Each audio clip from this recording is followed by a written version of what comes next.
Well, now there are two provinces, North Holland and South Holland, so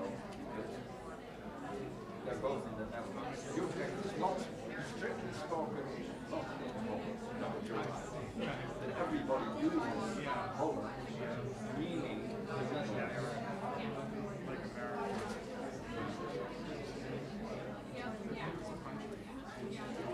It has its qualities. I'm always amazed at how people survive, whether order of traditions, not perfect. Where is it?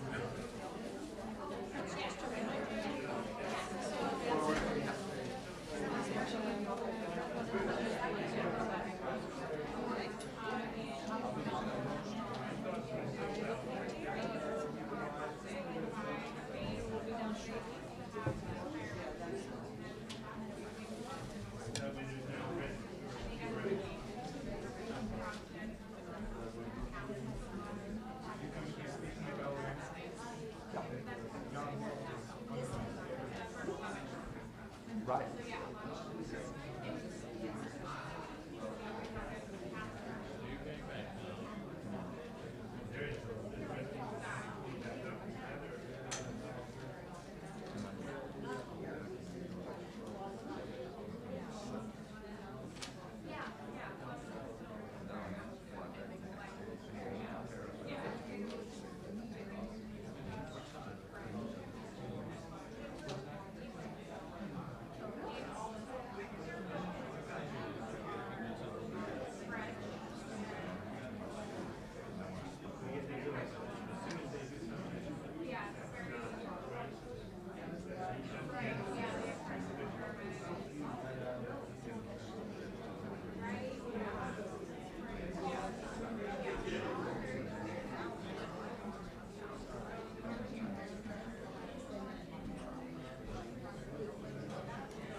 I want to welcome all of you back. Thank you for being so prompt in arriving precisely at our afternoon session. Hope you all had a good lunch.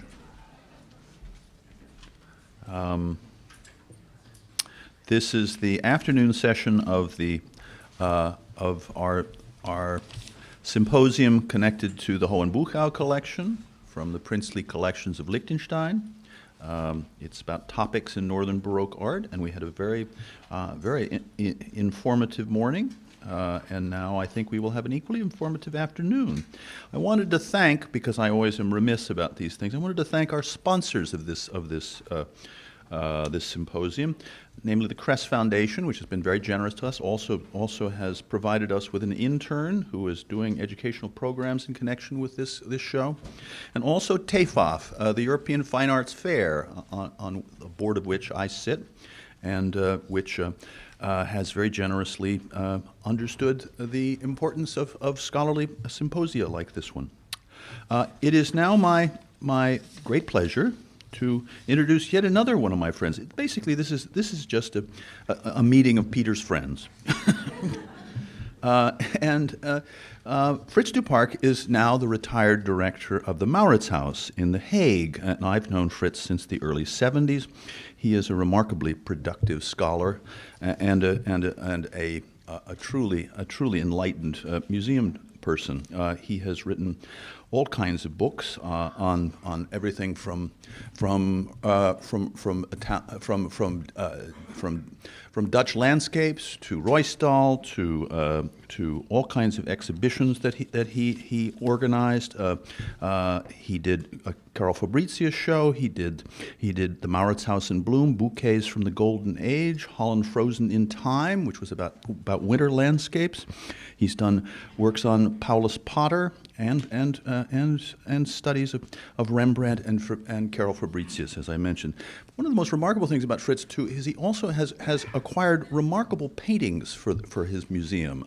Over his years at the Mauritshuis, he acquired remarkable things and managed to find the money to buy them. And I always was envious of that. That's something I would like to emulate here at the Bruce. We'll try to do that. One of his recent accomplishments has been not only to be an advisor, but also the author of the catalog of Rosemary and Ike van Otterlo's collection, which is probably the most important collection of Dutch paintings in the United States. And you can see it, or large portions of it, in New Haven this fall. So do go to Yale and see the collection there. And we'll all be reassembling, I think, next month to have a panel discussion about their collection. So it's a very good season for Dutch and Flemish shows on the I-95 corridor. So please help me welcome Fritz. Thank you.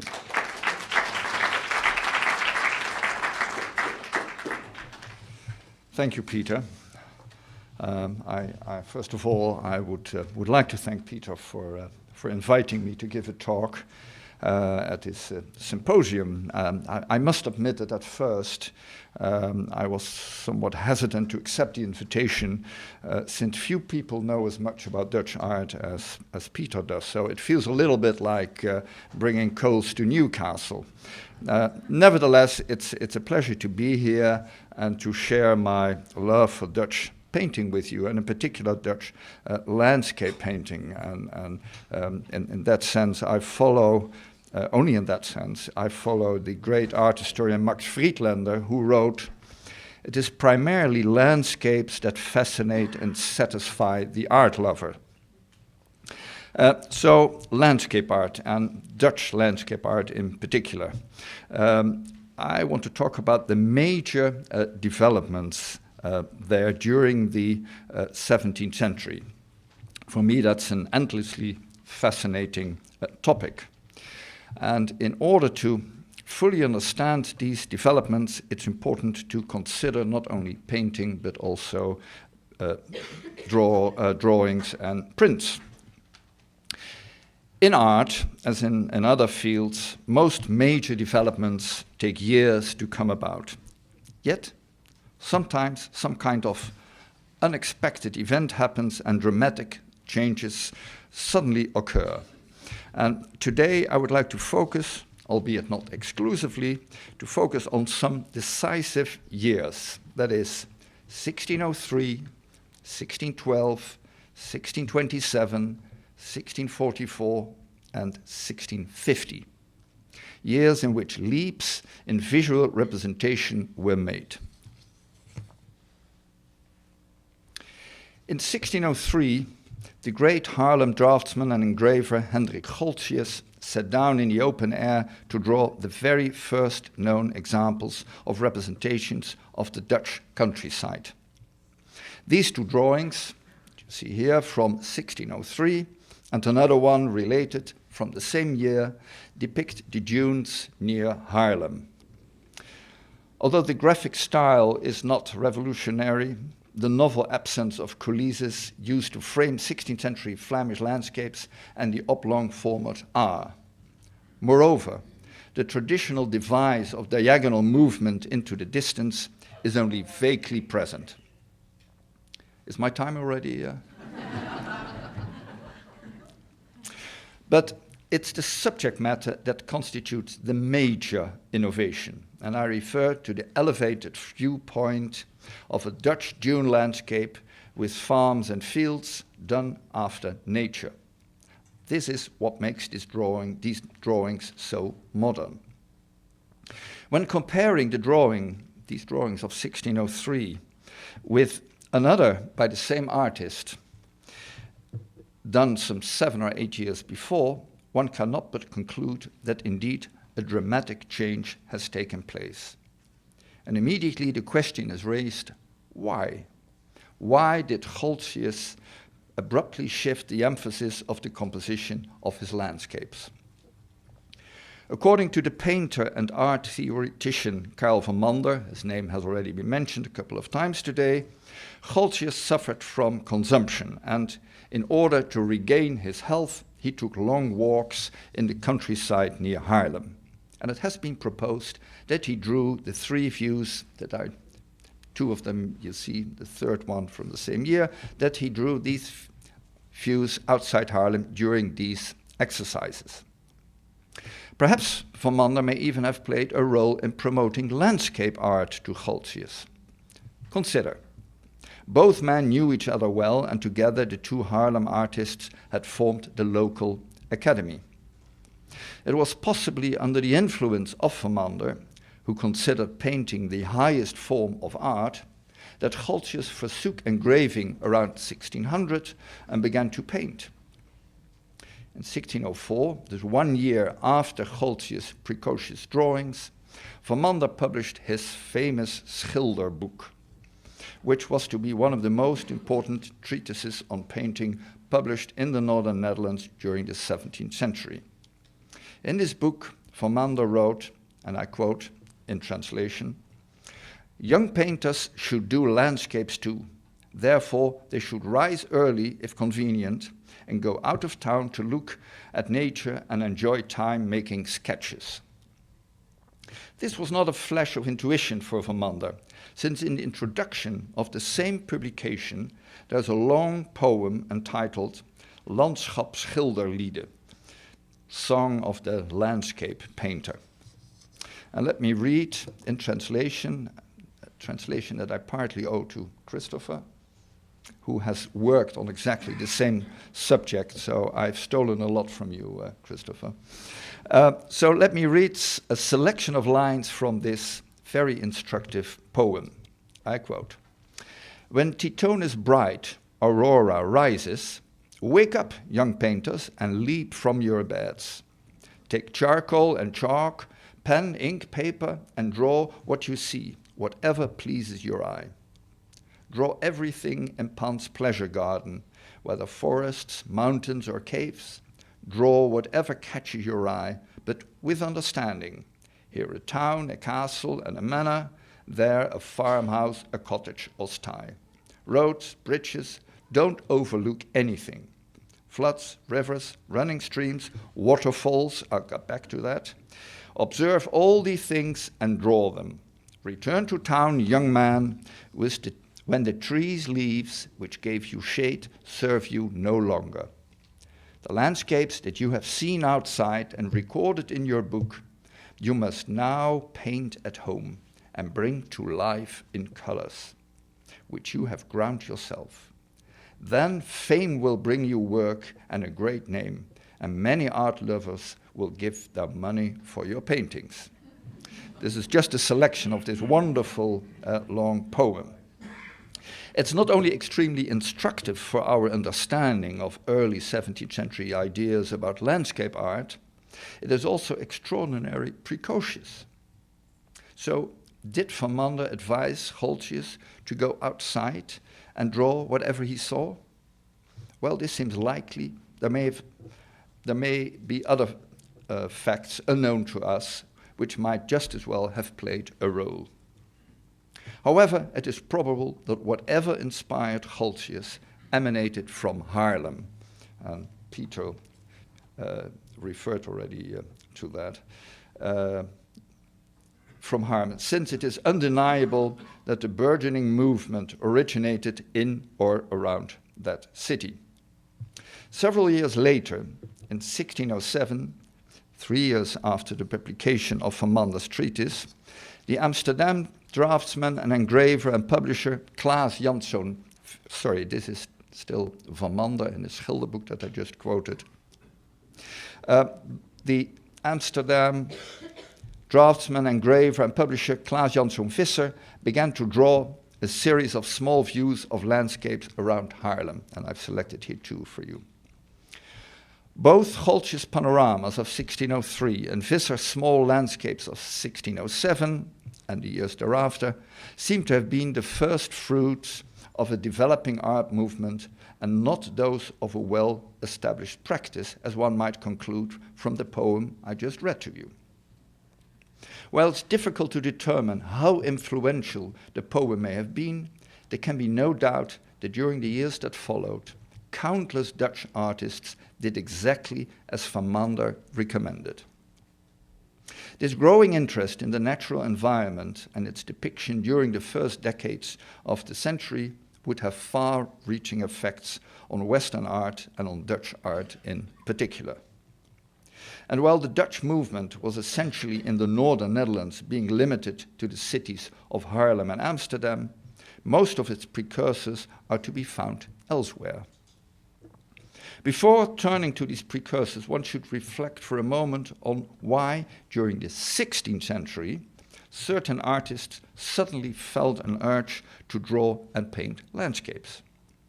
These were imaginary or fantastic landscapes in most instances, but in some rare examples, even landscapes drawn after nature. Perhaps Calvin played some kind of role, urging painters to turn from religious to secular subject matter.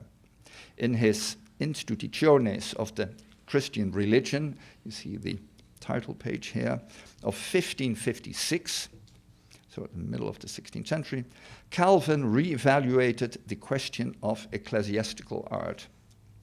He condemned all visual representations of God, and, to be on the safe side, he advocated the elimination of all ecclesiastical art. And yet, he considered the skills of artists as gifts of God, intended to provide sensual delights. And he wrote, and I quote in translation, "In any event, I'm not so strict as to think that images are not to be tolerated at all. The conclusion then is that one should paint or represent only those things that are visible apparent.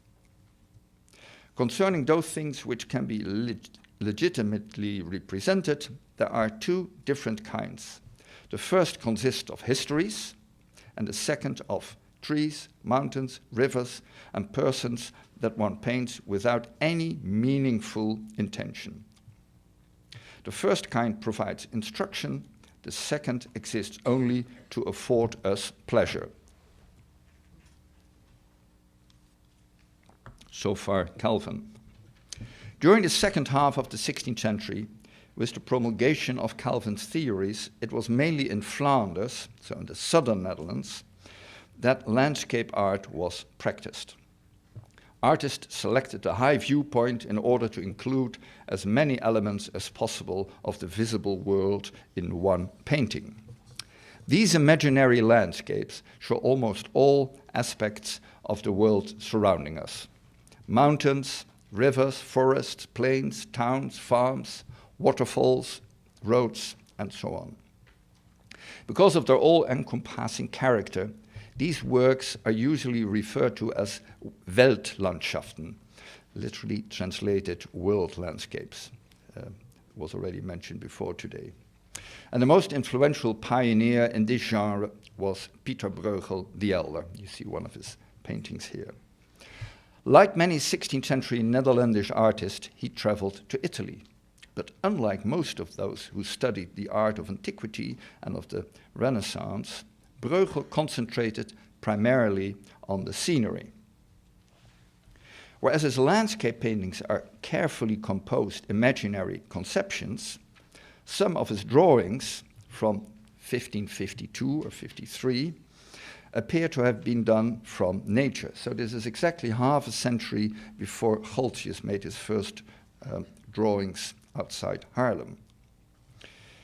So he made these drawings, they appear to have been done from nature, and this is confirmed by Van Mander, who states that Bruegel, and I quote, on his journeys depicted many views from life in such a way that he's being reputed to have swallowed all the mountains and rocks while in the Alps, and after his return to have spit them out onto the canvases and panels. So true to life could he imitate nature. Other Netherlandish artists were also reported to have drawn landscapes from life. However, the great majority of 16th century landscapes drawings and all of the landscape paintings, without exception, are imaginary scenes invented by the artists. In addition to Bruegel, another Flemish artist was of great importance for the emergence of naturalistic landscape art. This master of the small landscapes, so far unidentified draftsman, drew a series of simple views, as you can judge yourself. Instead of the usual bird's eye view, the artist opted for an eye-level viewpoint.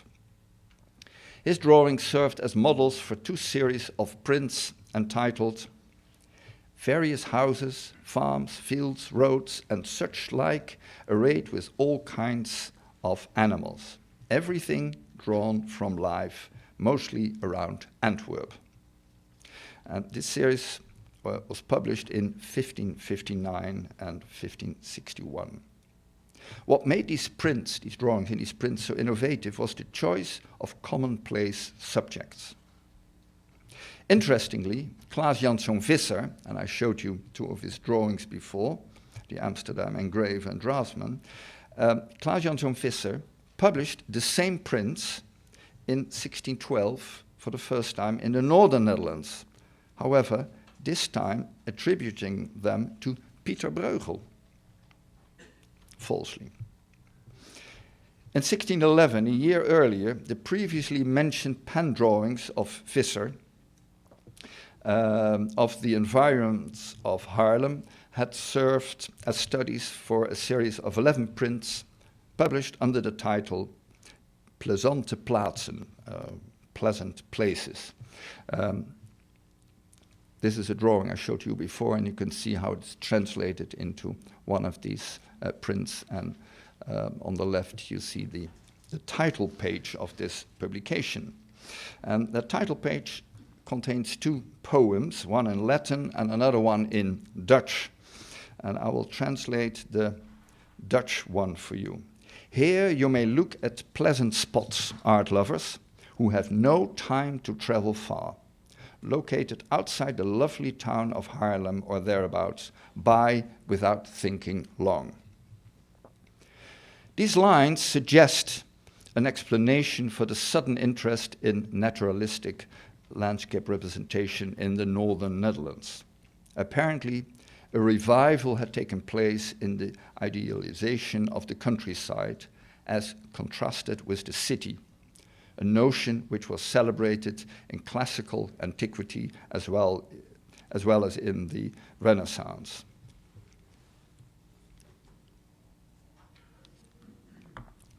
The population explosion in the northern Netherlands during the late 16th and early 17th centuries and the subsequent urban growth probably prompted the desire to flee the cities and enjoy the peaceful countryside. In addition to this urban craving for the countryside, which prompted the rich to build beautiful country houses and other citizens to make weekend excursions, there was an intense local and national pride caused by the war of the United Provinces of the Northern Netherlands with Spain. And this pride may well have found expression in the purchase of landscape representations, initially engravings or drawings, and subsequently paintings. Fischer's publication of the two series of landscapes in 1611 and 1612 was followed the next year by a series of prints commissioned from the Haarlem master Cornelis van Wieringen. And it is these three series of prints that set the stage for the emergence of the depiction of naturalistic landscape. Moreover, they constitute a survey of the complete range of possibilities that this new genre offered. Apart from the Flemish contribution and the role of the changing situation in Holland, several other influences and developments may have furthered the rise of Dutch landscape art, and two of them deserve mention in this context. To put it briefly, the Netherlands, as I just mentioned, had been engaged in a war with Spain since 1568. And when Antwerp fell into Spanish hands in 1585, and the Protestants faced religious persecution, a large-scale migration from Flanders to the northern provinces ensued. And this marked the beginning of the economic decline of Antwerp, as well as the simultaneous rise of Amsterdam as the center of one of the leading political and economic powers of the next century.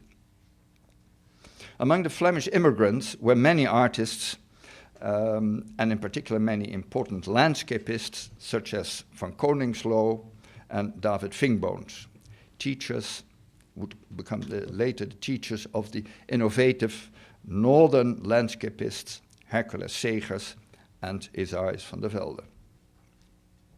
Karel van Mander, mentioned earlier, who contributed to landscape art with his treatises, was yet another important émigré from Antwerp. Their presence had undoubtedly stimulated the developments in landscape art as already outlined. After all, they introduced the fantasy landscape into the northern Netherlands, where one could hardly speak of a landscape tradition before their arrival. Finally, the role of a strong topographical tradition should not be underestimated. Topographical prints and maps furnished with city profiles enjoyed great popularity throughout the second half of the 16th century. Significantly, until 1615, the new tendency of naturalistic landscape representation had been almost entirely limited to prints and drawings. In contrast, landscape painting was still dominated by the immigrants from the south who continued to paint their traditional Flemish imaginary landscapes. And Fischer, who I'm showing you here, did not paint at all, and Goltzius, who I mentioned before, never practiced landscape painting. However, what Goltzius had started in 1603 with his landscape drawings would be further developed by other artists in paint in the ensuing years. So after the year 1552, when Peter Bruegel made his first drawings of the Alps, and 1603, when Goltzius sat down in the open air to draw the first representations of the Dutch countryside, the next pivotal year is 1612.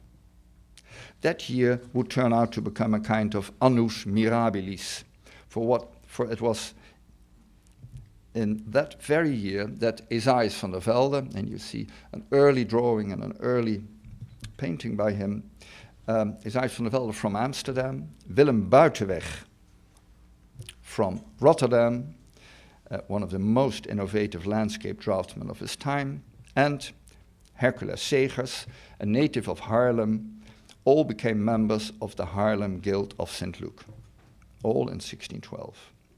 From that year on, the process escalated rapidly. Jan van der Velde followed in 1614, Pieter Molijn in 1616, and Cornelis Vroom and Salomon van Ruisdael, both Haarlem natives, joined early in the next decade. Each of these masters that I just mentioned would devote himself to landscape art exclusively. As could be expected, the effects of this concentration of talent were far-reaching. In the years between 1612 and 1630, in Haarlem, this group firmly established the new concept of landscape art, based on the fundamentals laid out by Goltzius and Visser. With the exception of Segers, who concentrated on fantastic landscape mountain landscapes, and I'm showing you this picture, and even my colleagues here have never seen this picture. Segers, we know only of 12 paintings by him, and this picture was shown for the last time in 1954. You were too young, even you were too young, Peter. With the exception of Segers, who concentrated on fantastic mountain landscapes, the artist mainly produced typical, ordinary Dutch landscape scenes, and they were responsible for the first paintings in this new genre. And this was the beginning of an astonishing output of landscape pictures produced during the rest of the 17th century. Soon other cities would also have their own landscape artists, such as Jan van Gooyen in Leiden, Albert Cuyp in Dordrecht, Art van der Neer, Philips Koning in Amsterdam, and Jan Bot in Utrecht. The greatest, in Utrecht, but although these other artists also were active, Haarlem continued to play a dominant role. The greatest of all Dutch landscapists, Jacob van Ruisdael, was born in that city and raised Dutch landscape art to its zenith. Parallel with paintings, drawings continued to play a major role in the development of Dutch landscape art.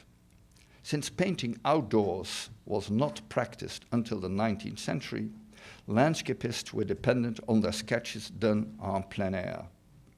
They would return with their sketchbooks to the studios and use them exactly as Van Mander had recommended, as preparatory studies for paintings and prints, as well as for more elaborate drawings that were sold as independent works of art. Sometimes these sketches would simply serve as a source of inspiration for the paintings. Both paintings and drawings show an almost unlimited variety in subject matter. Almost any Dutch city or village, river or lake, road or bridge, castle or church, in winter or summer, served at some time as a source of inspiration for a drawing or sketch. Up to the next pivotal year, 1627. One of the most prolific of all Dutch landscape artists was Jan van Gooyen, a pupil of the aforementioned Esaias van der Velde. More than 1,000 drawings, often rapid sketches made during his many journeys through the Netherlands, and over 1,200, for the most part, small paintings are credited to him. Here you see two very early ones. Van Gooyen often dated his paintings, making it possible to follow his artistic development closely. In the 1620s, he painted in the brightly colored style of his teacher, Esaias van der Velde, as you can see here. These early panels were crammed with figures and lively incident. And it was in the year 1627 that a major change in his work would take place. Instead of brightly colored and multi-figured landscapes, in 1627 he suddenly began to paint tranquil landscapes peopled with only a few figures who more or less merge into the background. So on the right side, you see a picture of 1627, and the picture on the left is only 1 or 2 years before. He chose For these pictures, modest scenes, river landscapes, dilapidated farm buildings, painted in a very restricted range of colors, almost monogrammatic. It remains unclear what or who caused this sudden change. A likely source of inspiration could have been the monochrome work of Jan Parcellus, who had settled in Haarlem in 1622. And Parcellus was one of the most innovative artists in his time, as John Walsh, who is here, can confirm. He published on Parcellus. He painted and drew marines and beach views exclusively. And his emphasis was not so much on the ships as on the atmosphere on the water. Van Goyen's change of style and palette would not be without consequences. Several of his colleagues, like Pieter de Molijn and Salomon Ruisdael, would follow soon. This tonal style would dominate Haarlem landscape painting for over 10 years. The year 1644 would turn out to be another year worth mentioning in this context, albeit not as crucial as the years 1603, 1612, and 1627. It seems that the flat countryside in the western provinces of the Dutch Republic was insufficient to satisfy the insatiable desire for new subjects. Therefore, many of the Dutch masters journeyed across the country, as is testified by dozens of topographical sketches. They would travel, particularly to the eastern part, to Nijmegen, and visit this area and made hundreds of sketches. The journey eastward along the Rhine to Rhene, Arnhem, and across the border to Cleves enjoyed a particular popularity. Rembrandt, Jan van Goyen, Salomon van Ruisdael, and Albert Cuyp were but a few of the many that were attracted by the picturesque landscapes in those areas. Other, more adventurous artists embarked on longer travels across Europe or even further, some of them never to return.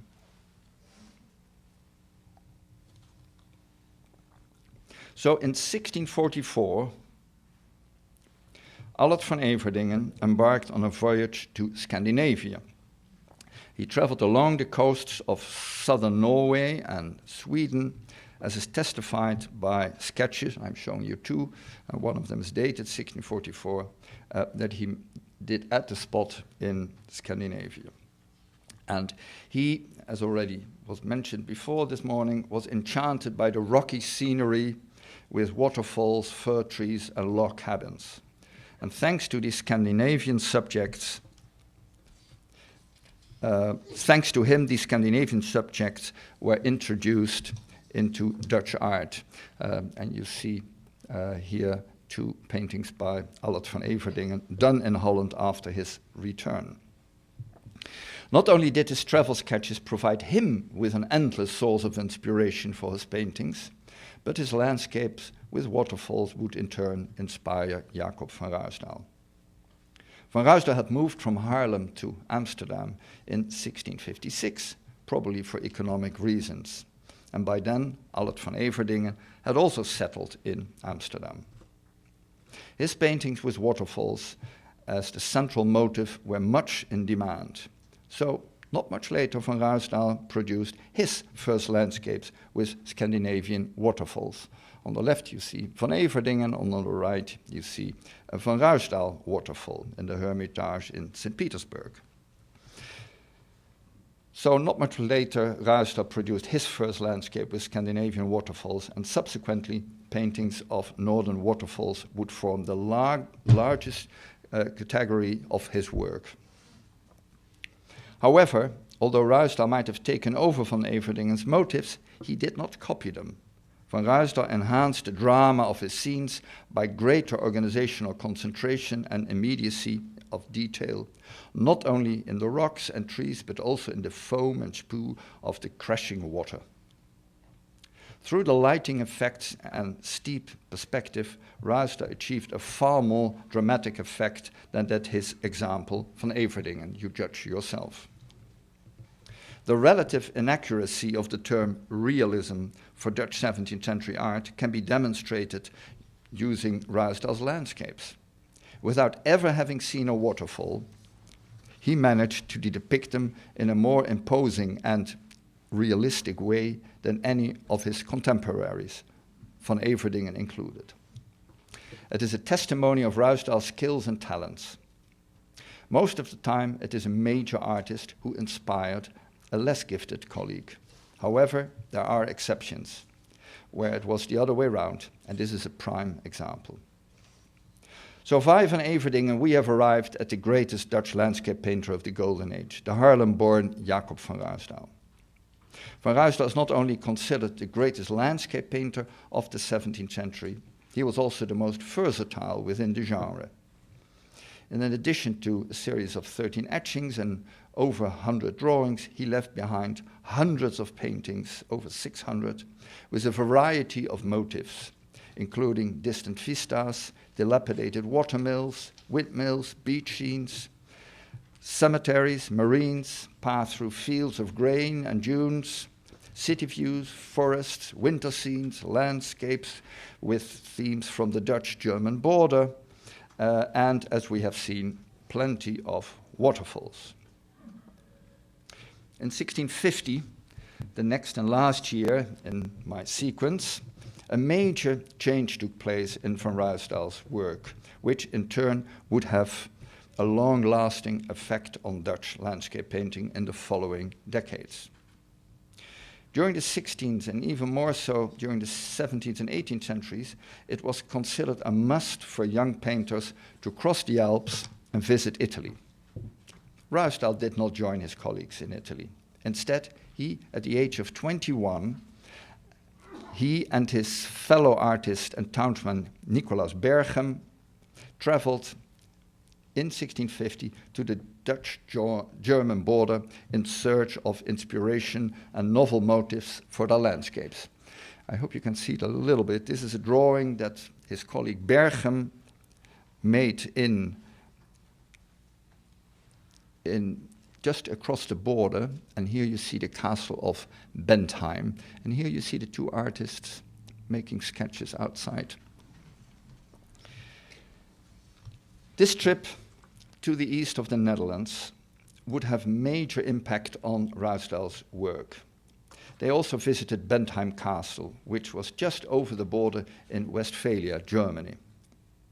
The castle must have made a great impression on van Ruysdael, given that he used it as a central motive at least a dozen times in his paintings. Not only do these works rank among his most famous and beloved paintings, they also played an important role in the development of Dutch landscapes of the Dutch Golden Age. Unfortunately, the drawings or sketches that van Ruysdael surely made of the castle from various directions have not been preserved. In 1651, 1 year after his trip, van Ruysdael incorporated his impressions of the castle in a painting for the first time. You see here in the distance the Bentheim Castle, and this is a recent photograph to give you an idea of its present situation. He chose a vantage point several kilometers from the castle, whereby the emphasis lies on the sandy path winding up to the castle through the woods. 2 years later, in 1653, Ruysdael made this monumental painting of Bentheim Castle, now in a museum in Dublin. Like the previous painting, the castle is seen from the southwest. But what a different impression this painting makes. With its spire and tower silhouetted against the sky, this is the largest and most ambitious of the dozen or so pictures with Bentheim Castle that van Ruysdael produced throughout his career. For this large canvas, he chose a viewpoint much closer to the castle and set it atop a substantial hill. Beneath the castle, nestled among the trees, are half-timbered houses that are typical of the local architecture. Especially masterful is the rich differentiation and variation of the ground cover and trees. And this composition proved decisive for the further assimilation of this theme. In the Dublin painting that you see here, Bentheim Castle rises on the summit of a steep wooded hill, similar to the other compositions by the painter. And many a visitor to Bentheim will be surprised to realize that the mountain von Ruysdael depicted in his paintings is little more than a modest hill in reality. The castle barely rises above the roofs and trees of the surrounding town. Jacob von Ruysdael deliberately manipulated the topography of Bentheim in these paintings, and, thanks to this artistic license, the castle exudes an unprecedented monumentality and invulnerability. Ruysdael's other views of Bentheim Castle are all variations on this theme. I'll show you another one with certain pride that I was lucky enough to be able to acquire for the Mauritshuis in 2005. Here, the vantage point is even lower than in the Dublin picture, thereby endowing the painting with a striking monumentality despite its modest format. This is a much smaller painting than the previous Bentheim painting. As a result, the drama of this composition exceeds that of all other depictions of the Bentheim series. I took a photograph more or less the same angle to give you an idea of what Ruysdael did. This effective manipulation of reality, combined with a fairly accurate depiction of buildings or structures, would become a hallmark of Ruysdael's art. He thus succeeded in enhancing the stature of relatively unimpressive subjects, be it watermills, ruins, trees, windmills, tombs, or beacons. Just to remind you of the changes that took place in his work, I show you a landscape of 1650 on the left and the Bentheim painting of Dublin, 1653. Around 1655, von Ruysdael must have visited the Jewish cemetery southeast of Amsterdam. The same device he used for the Bentheim paintings, he also applied here. Choosing a very low viewpoint, the artist succeeded in making the already impressive tombs even more imposing. A comparison of the drawing with the actual site attests to the accuracy of Jacob von Ruysdael's representation. But in order to make this photograph, I had to put my camera on the ground.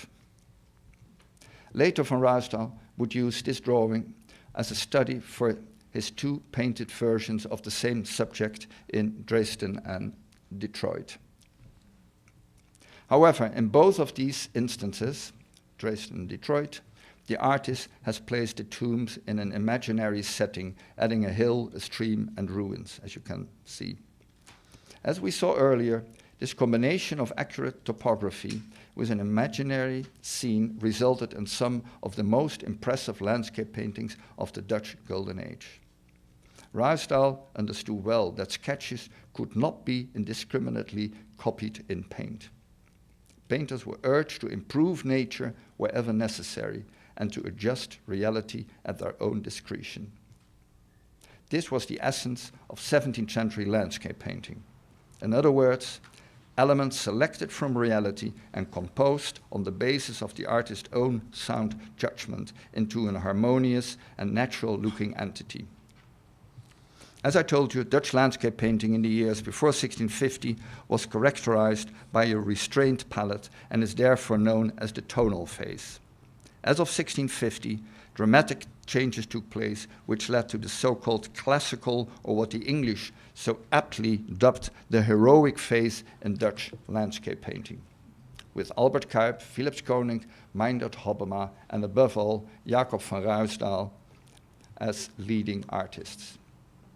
Characteristic of this new phase in painting, which spanned the years roughly from 1650 to 1665, are a sense of drama, a tendency towards larger formats, the introduction of a stronger color contrast, and an atmospheric clarity.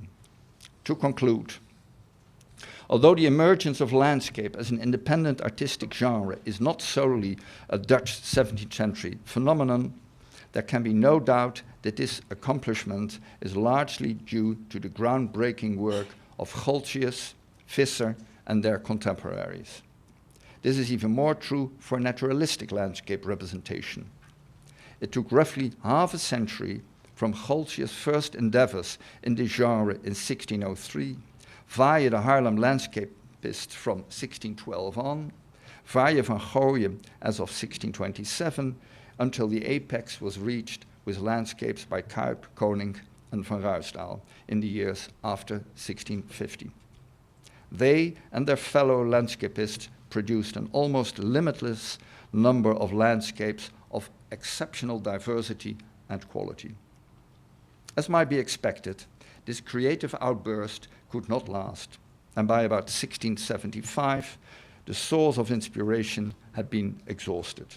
All possibilities and ideas of naturalistic landscape art had been put into practice. Artists consequently turned away from this conception and chose other options. Dutch 17th century landscapes in a wide variety of styles by a large number of artists grace museums and collections like the Bruce today around the world. They allow us to do what the Dutch painter and theoretician Gerard de Resse described in 1707. You see his portrait here by Rembrandt in the Lehman collection in New York.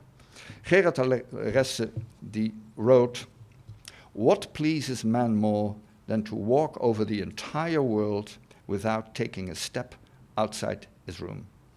Thank you very much.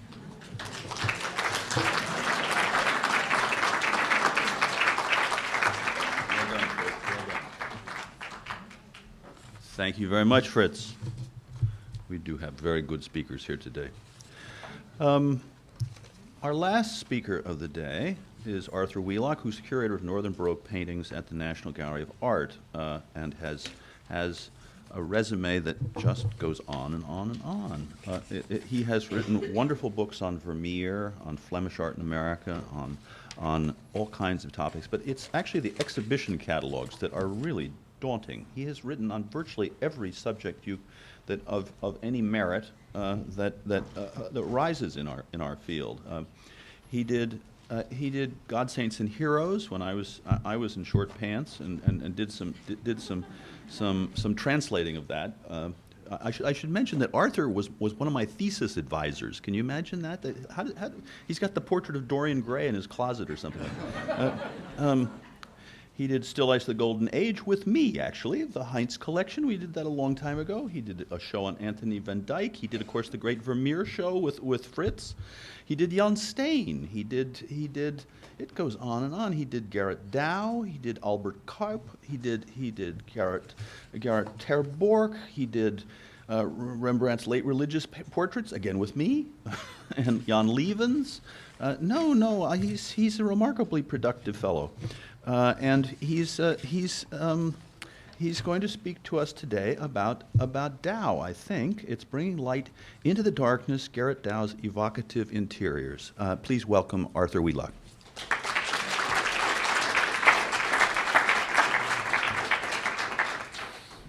Thank you, Peter, and thank you for inviting me to yet another wonderful event and all of your great series of shows over the years. And it's wonderful what you've done to enliven this world around on the Connecticut Turnpike corridor, so it's great. So I am also focusing in, like Christopher did after Walter's broader talk this morning and after Fritz's wonderful overview of landscape. But I was not actually given the choice of what I want to talk about. So I was thought, oh, that's an interesting challenge, and I will see what comes of this. But Gerrit Dow is what we're going to see this afternoon, and I'm delighted that this challenge was given to me, and I've actually enjoyed. I haven't seen this little vent here. This thing. Where do I push? This one on the right? Yeah, there we go. Okay. So we're going to start with Gerrit Dow, and we'll end with Gerrit Dow. This is the whole thing. Gerrit Dow may have been one of the most successful and famous painters during the Dutch Golden Age, but not because of his sense of humor.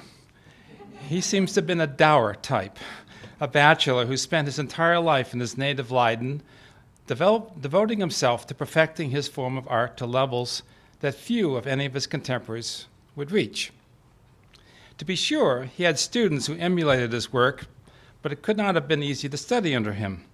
Other than Franz von Mieris, who certainly did not have a dour personality, most of Dao's students failed miserably to achieve a modicum of his success, perhaps because he could not instill in them the spark of genius that always enlivened his own work. As Joachim von Sandrart, a German artist and art theorist who had visited Dao's studio around 1640, emphasized, Dao was incredibly fastidious, and it's no wonder the man never married. He would only paint on days without any wind that might stir the air. And he protected his palette, brushes, and colors from dust by keeping them in a chest near his stool. Before opening the chest, Dao would sit quietly in his chair and wait for any dust in the room to settle. I said student because I'm thinking, when I teach this, I always sort of walk around the room pretending like I'm Dao. It's just you can imagine him going in, carefully stopping, sitting down, waiting for everything to settle down, and then opening the chest to kind of let the paints be available.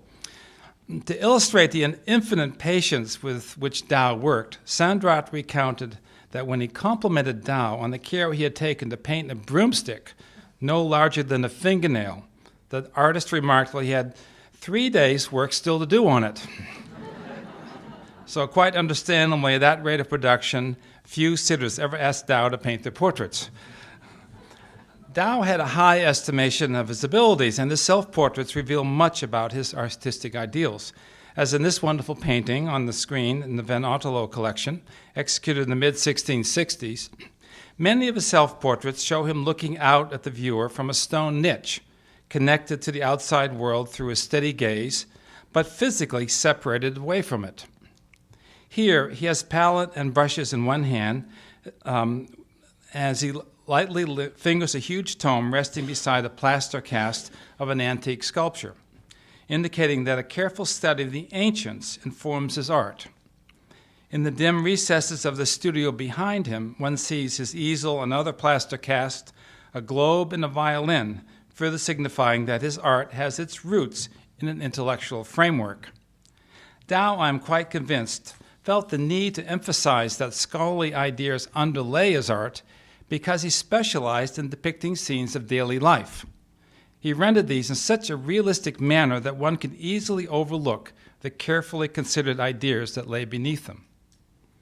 Most of the subjects Dao painted early in his career in the 1630s were serious in character, as one might expect from such a seemingly humorous individual, particularly one who worked in a city renowned for the theological teachings of its university. Dao depicted many a scholar at work, whether sharpening his quill pen or busily writing down his thoughts, often with a skull nearby to remind both him and the viewer of the transience of life.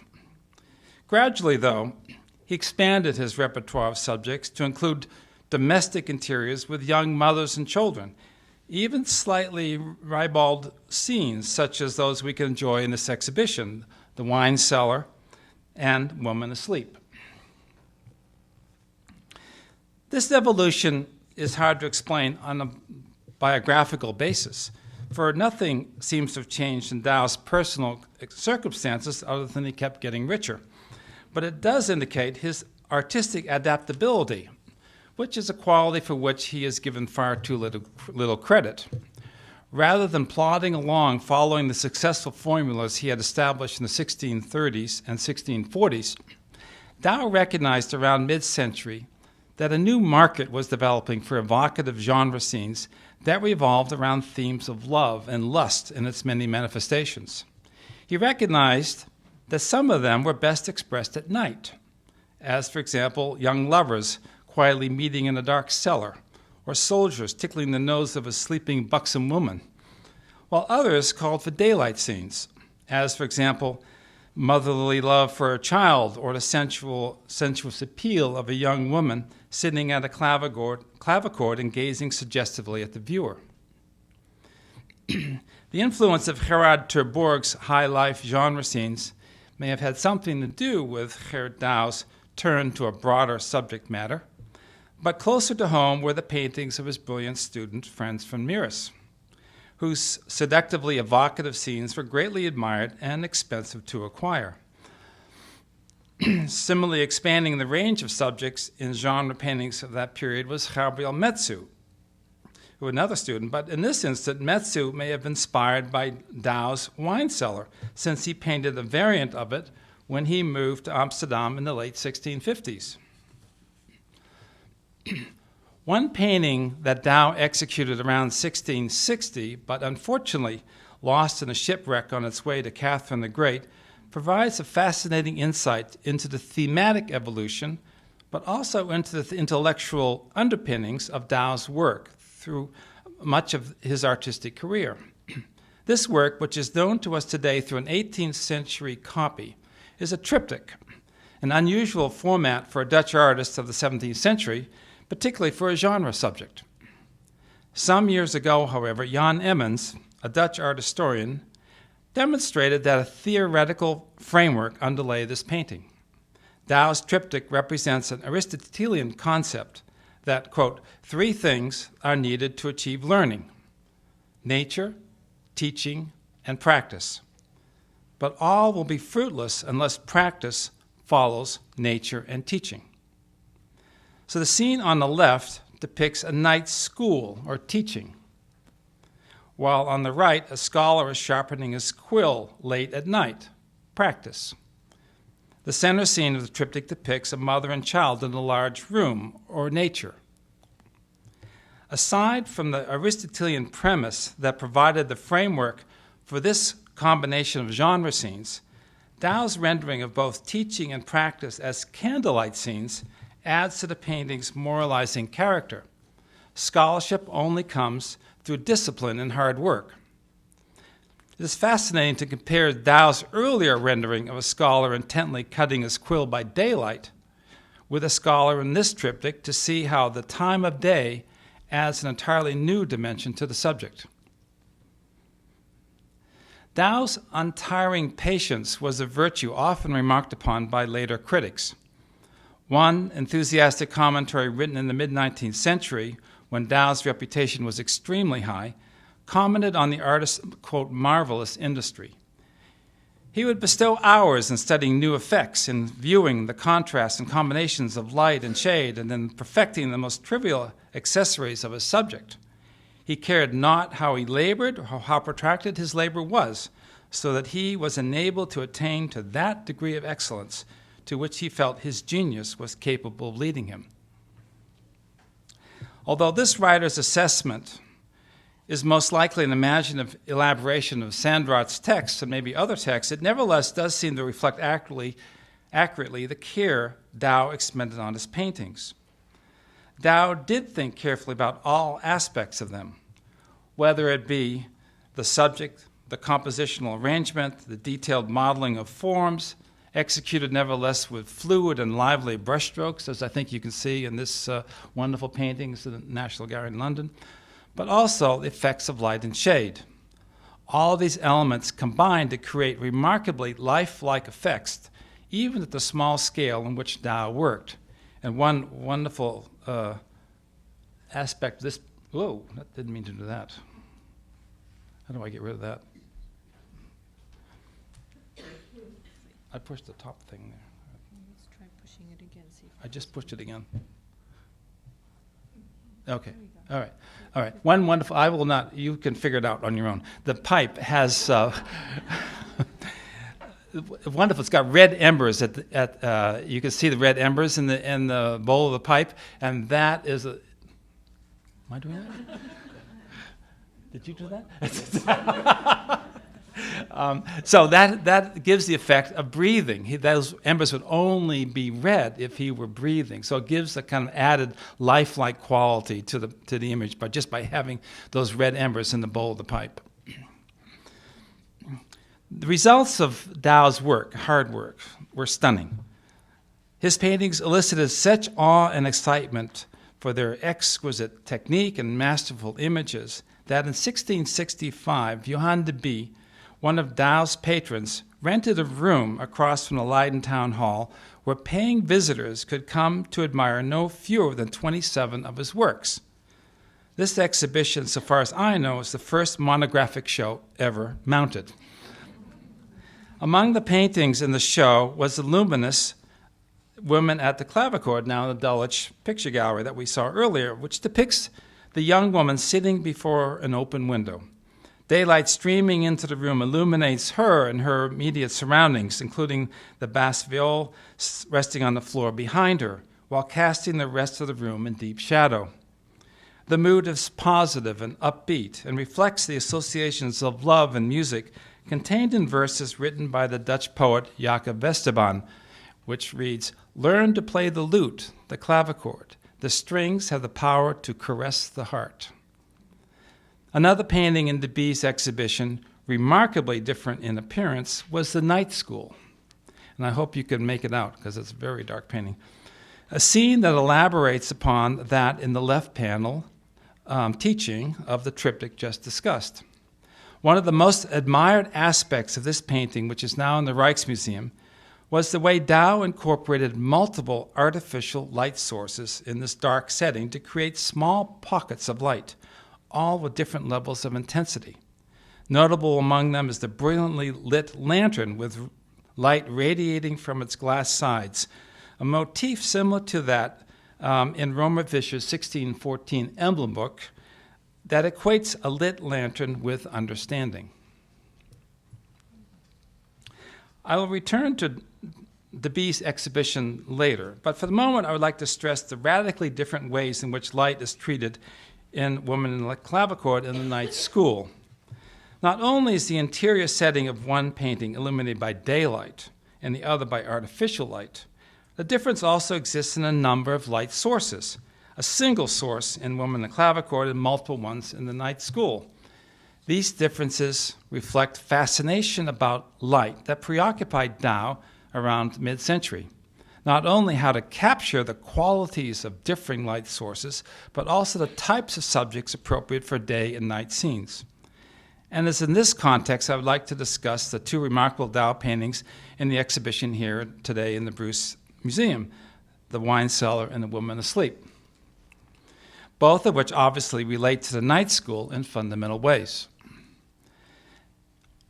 Night scenes offered many challenges, which the Dutch art theorist Karl van Mander enumerated in his long didactic poem, the Schilderboek that Fritz was just talking about.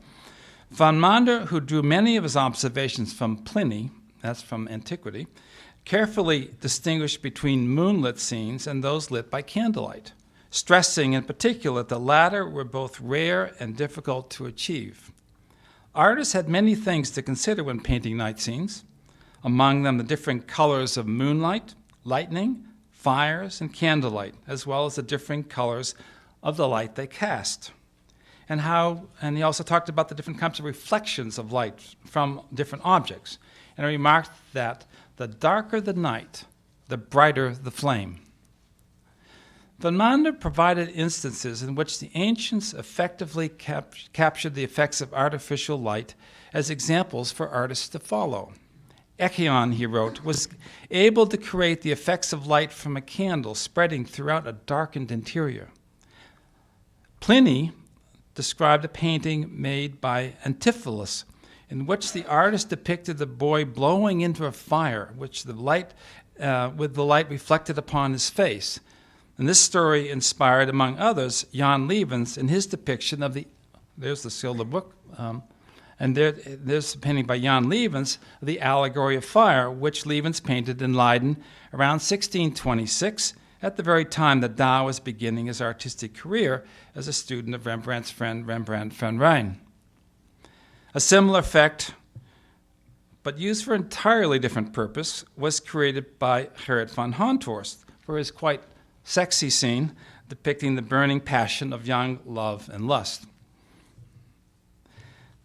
Douw would have known and read Van Mander and would have recognized the challenges of painting night scenes were beyond his pay grade at this period of his career. Nevertheless, he would have been attuned to the challenges and possibilities inherent in night scenes, particularly since in the late 1620s, Rembrandt painted a number of small biblical and mythological paintings as night scenes, among them his Supper at Emmaus, that's in the Musée Jacquemin-André in Paris, where Christ is dramatically silhouetted against a hidden light source. In the deep recesses of the interior, A second light source, a lit candle, reveals a maid busily at work, unaware of the revelation that has so stunned Christ's traveling companions. Even at this early stage of his career, Rembrandt clearly had thought carefully about the dramatic power of hidden light sources, probably as a result of having seen paintings by Gerrit van Honthorst, such as this painting in Minneapolis of the Nile of St. Peter. Nevertheless, Honthorst was less significant for inspiring the compositional character and light effects in the Supper at Emmaus than Hendrik Gout and his remarkable engraving after Alzheimer's, famous and influential Philemon and Baucis, where an array of different light sources, some seen and some unseen, illuminate the foreground and background of this rustic interior. Rembrandt, who collected Gout's prints after Alzheimer and even owned one of Alzheimer's paintings, passed on his admiration for the artist to his students, among them Gerrit Douw, who would eventually own Alzheimer's The Mocking of Ceres, or at least a version of it. This night scene, with its multiple light sources, was well known in the Netherlands, also through Gout's print after the composition. Rembrandt also transmitted his enthusiasm for Alzheimer to Samuel van Hoogstraten, who wrote admiringly about Alzheimer's night scenes, including The Mocking of Ceres, in his treatise of 1678. Hoogstraten studied with Rembrandt in Amsterdam in the 1640s, and while the observations he included in his treatise probably reflect lessons learned from that master, they must have been common currency in other artist studios at that time, including that of Gerrit Douw in Leiden. One of the topics that Hoogstraten focuses upon in this treatise is light. When writing about the challenge of painting night scenes with artificial light, he writes specifically about how to incorporate different light sources in one's composition. He writes, "I advise you not to mix up lights and shades too much, but to combine them appropriately in groups. Let your strong lights be accompanied by lesser lights, and I assure you that they will shine all the more beautifully. Let your deepest darks be surrounded by lighter darks, so that they will make the power of the light stand out all the more powerfully." Hoogstraten's text, which is quite extensive, makes one realize how carefully all aspects of light and shadow were examined and how artists were encouraged to study them in order to create realistic effects in their works. Study the color of light, the blue of the flame as opposed to the golden glow that spreads through a darkened interior. See how a single point of light, such as a candle, creates sharp shadows that differ from those made by sunlight. Hoogstraten studied how shadows vary according to the distance from the objects that they represent. And he had these are the images from Hoogstraten's book that shows a theatrical production where you have light source and shadows that are created on the curtains that people can see. And you have different degrees of intensity and sharpness of the light depending on how the figures relate to the light source, how far away they are from it. Finally, Hoogstraten emphasized the need to observe the translucent character of certain materials, including a hand placed before a candle. In his handling of light, Hoogstraten cites Gerrit Douw as the model to follow, particularly in the way he was able to observe the differences between the light source and what is illuminated. So upon reading Hoogstraten's text, it is revealing to turn again to Douw's The Wine Cellar, where it becomes evident the artist carefully rendered the different light sources in much the same way that Hoogstraten recommended. In the foreground, the blue flame of the candle casts a soft reddish-brown glow on the surrounding floor and on the maiden's face, and décolleté as she drains wine from the large wooden vat. At the same time, the flame casts crisp shadows of the spigot in the girl's hand on the side of the vat and helps model the folds of her reddish dress. Far more diffuse and soft shadows fall above the figures against the wall behind them. On the other hand, where the girl entirely blocks the light, the interior is black. A secondary light is the lantern on the left, which illuminates the face and hand of the young man standing behind the wine vat and the wall directly behind it. Finally, in the distant room, a fire and a hearth reveals the form of an old man wrapped in cloaks, seated to warm himself before it. The same types of concerns inform the woman asleep. Here, a soldier leans forward to light the tobacco in his clay pipe from the glowing flame of the bare candle, the glow of which creates a pocket of light illuminating the figures surrounding the table, particularly the buxom lady who has fallen asleep, whether from excess consumption of wine or tobacco is not evident. A second soldier teasingly leans over to tickle her nose, a gesture of ridicule in the 17th century. A second light source is the beautifully rendered lantern, which casts radiating shadows on the floor. And the third is the oil lamp held by a maiden who gazes in from a back room. Even though Douw was immersed in Rembrandt's world during the 1620s, it appears he never depicted candlelit scenes until the 1650s, long after Rembrandt had left Leiden for Amsterdam and long after Honthorst had abandoned the Caravaggia style that brought him such fame in the 1620s. Just why Douw began to exploit the potential of night scenes at this period of his career is unknown, but I assume it relates to his evolving ambitions, particularly after 1641 when Philip's uncle celebrated the lively brushwork of the, quote, never sufficiently praised Gerrit Douw at an address he presented to the St. Luke's Guild in Leiden. This event raised Douw's status in Leiden even more and probably encouraged him to search for effects in his paintings that would elevate his work to yet another level of achievement. I suspect that this search also went hand in hand with his desire to expand the range of subjects in his paintings, for we clearly understood that night scenes offered a fascinating array of thematic options that could be exploited. In thinking about the types of subjects relevant for night scenes, Douw most likely looked to prints, where there was a long and varied tradition, not solely with the remarkable images of Henry Gout paintings after Hellsheimer, such as the Mocking of Ceres, the painting that he owned.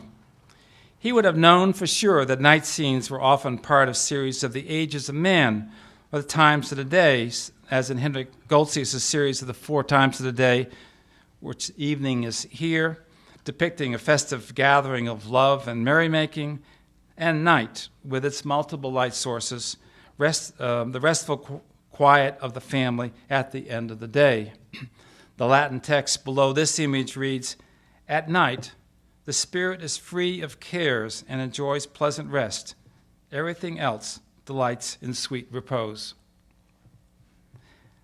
Night, however, was also where men's vices are best shown, as in Abraham Bloomart's image of avarice, one of the 7 deadly sins. A print that Douw surely knew was one that Paulus Pontius made after Rubens' painting, now in the Murray's house, of a young boy lighting his candle from a flaming candle held by an old woman. The Latin text below, which is taken from Ovid's Ars Amoratoria, which is the art of love, urges that youthful beauty be employed to the full where love is concerned. So this is a passing on and just taking advantage of, while you're young, take advantage of your opportunities. Douw used the same motif in the painting now in the Metropolitan Museum of Art, where a student reaches over to light his candle from the flame of the schoolmaster's candle. But in this context, Douw apparently altered the meaning of the motif to indicate the transfer of knowledge from one generation to the next.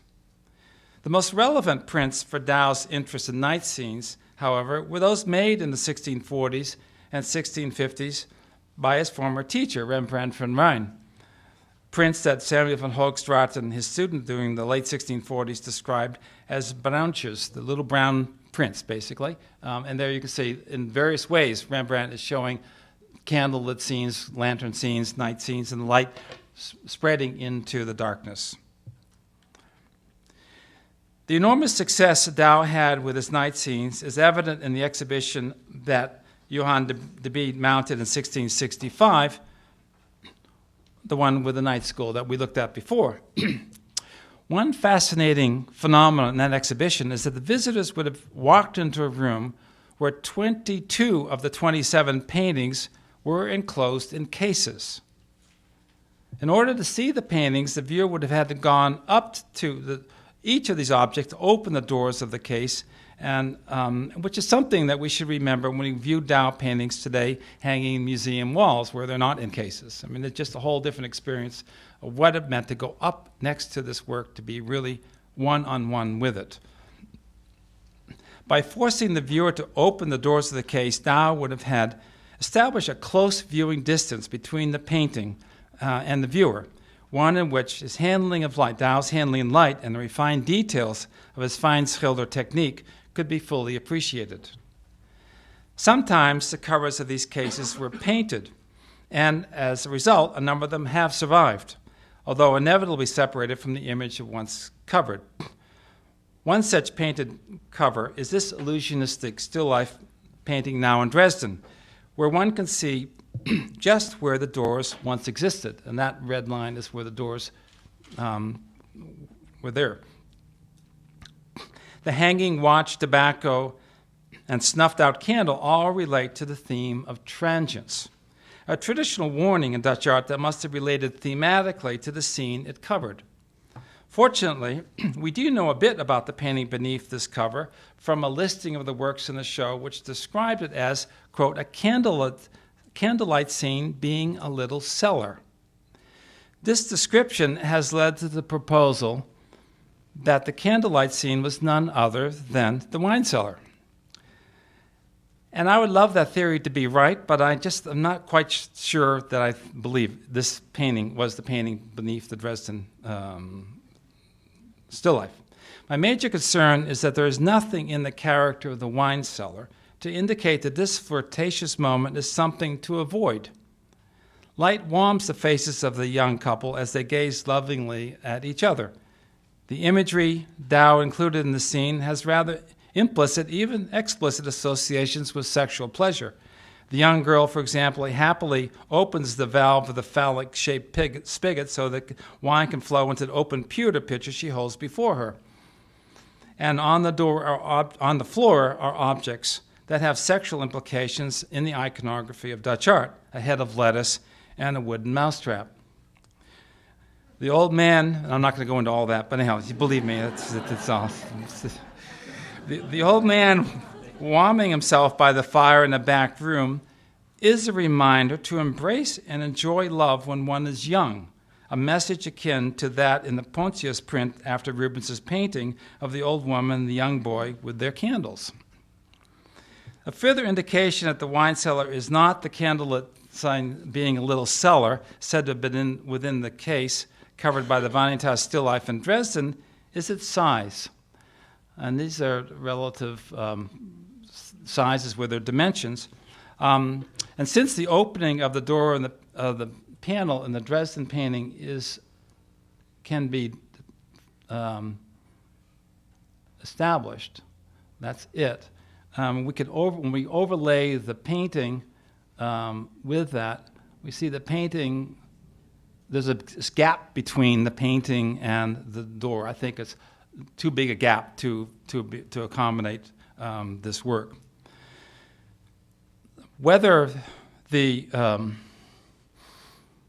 wine cellar was ever exhibited in a different case is not known, but the possibility certainly should not be excluded.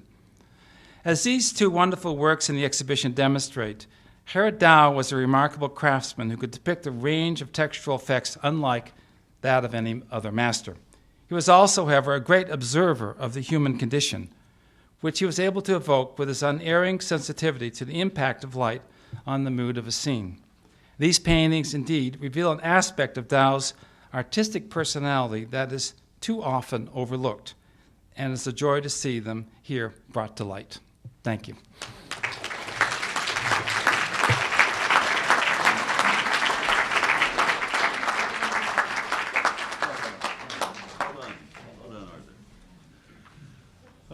I think we have a little break now, and we'll reconvene in about 10, 12 minutes. Is that okay? Thank you.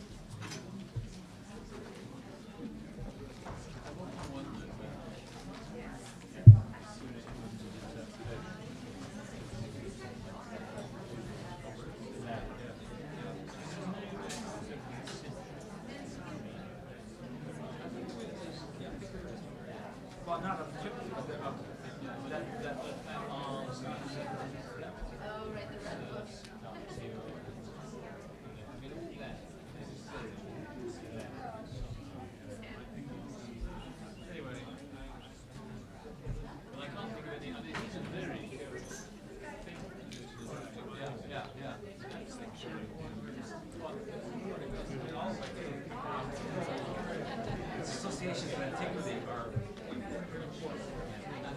that's something I find. Also, I think it was written about by somebody, some Dutch guy, Aristotle said. It's not just going back. It's not. Yes. I read Emmons, and he did say there's. I can't remember which Dutch writer it was. There was a Dutch writer. There's a contemporary. Yeah. I have not seen it. No. Where does this come from? Well, my family owned it, and it was confiscated. So this is a catalog of my family's possessions, and this was the 5th auction of the Petric possessions. And what's the slide in this catalog say about it? Well, this is an auction catalog from 1940. No. Things are published, a catalog resume, which was published in 2001 or something like that. I've never heard of that. That thick. I have it. If you get me an image of that, I will check. Because we have this Roy Stone was restituted to the family in only 1811.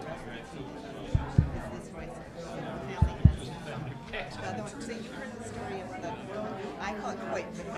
Card, That's which is now my Washington family's. in the gallery. That's my family's name. Yeah, I know. Yeah.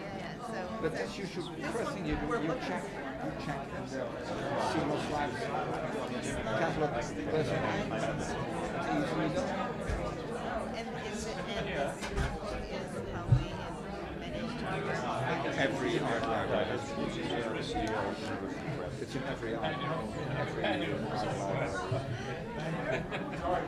I just started this process 4 months ago, so I'm new at this. There are probably catalog resumes for most handmade methods. Like I think I told you, the descriptions of a lot of the paintings are school of. So even they're school of Roy style. This one, you can feel free to look. This is only one of the catalogs. We have 3 of them catalogs. There are also snuff boxes and tapestries. But this should be, I mean, I cannot imagine if this was in a public sale, but this is not in slides. It must be. I'm 99% sure. Yeah, it'll turn out. I mean, I'm looking for all of these paintings. The only ones we know are the. That's this big. This is Nauwings. Yeah. This is Herman Nauwings, and this is. The lady who's the Everdingen is here in this here. room. But this is not an Everdingen. This is Nauwings. Now big. Herman Nauwings. And this I've seen. This is. Alice will know. Yeah, but that's not Everdingen. This is Nauwings. Herman Nauwings. This one was sold at a big auction. Yeah, it's not so valuable.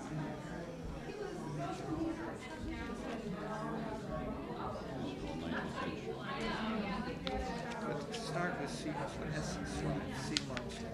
slide. Catalog resume of Jacob van Raasdal. Is this Bauerman? Yes, this is Bauerman. Early Bauerman. This is not art Bauerman, this is Bauerman. And there's also another catalog for Bauerman. Yes, there is. But not by No, that's published by Birgit Schumacher. Birgit Schumacher. Artist Royster, is that Solomon? That's we have that. That will be in slide 2. Arthur's. That's in slide 2. That's in slide 2. Absolutely. Yeah. But we have it, so at least we know where it is. It's Good. the only one we know. Good. Thank you. No, I'm glad to look it up for you. Oh, the lady who's, oh, you said it's not relative.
No, that's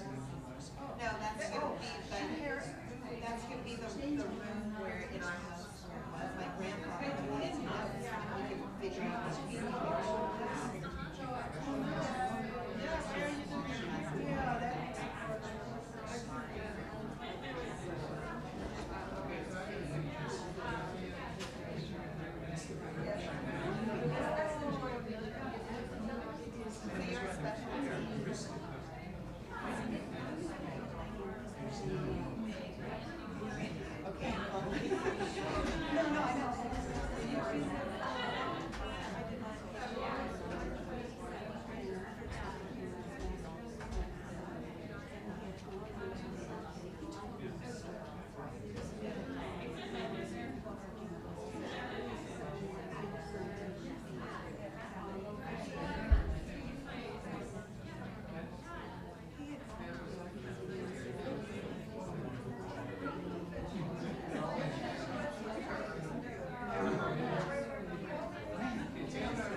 gonna go in the middle, presumably, Peter.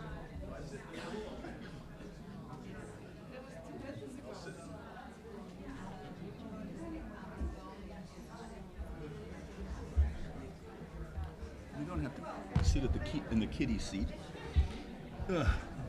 Oh, dear. Hey, Ike, how are you?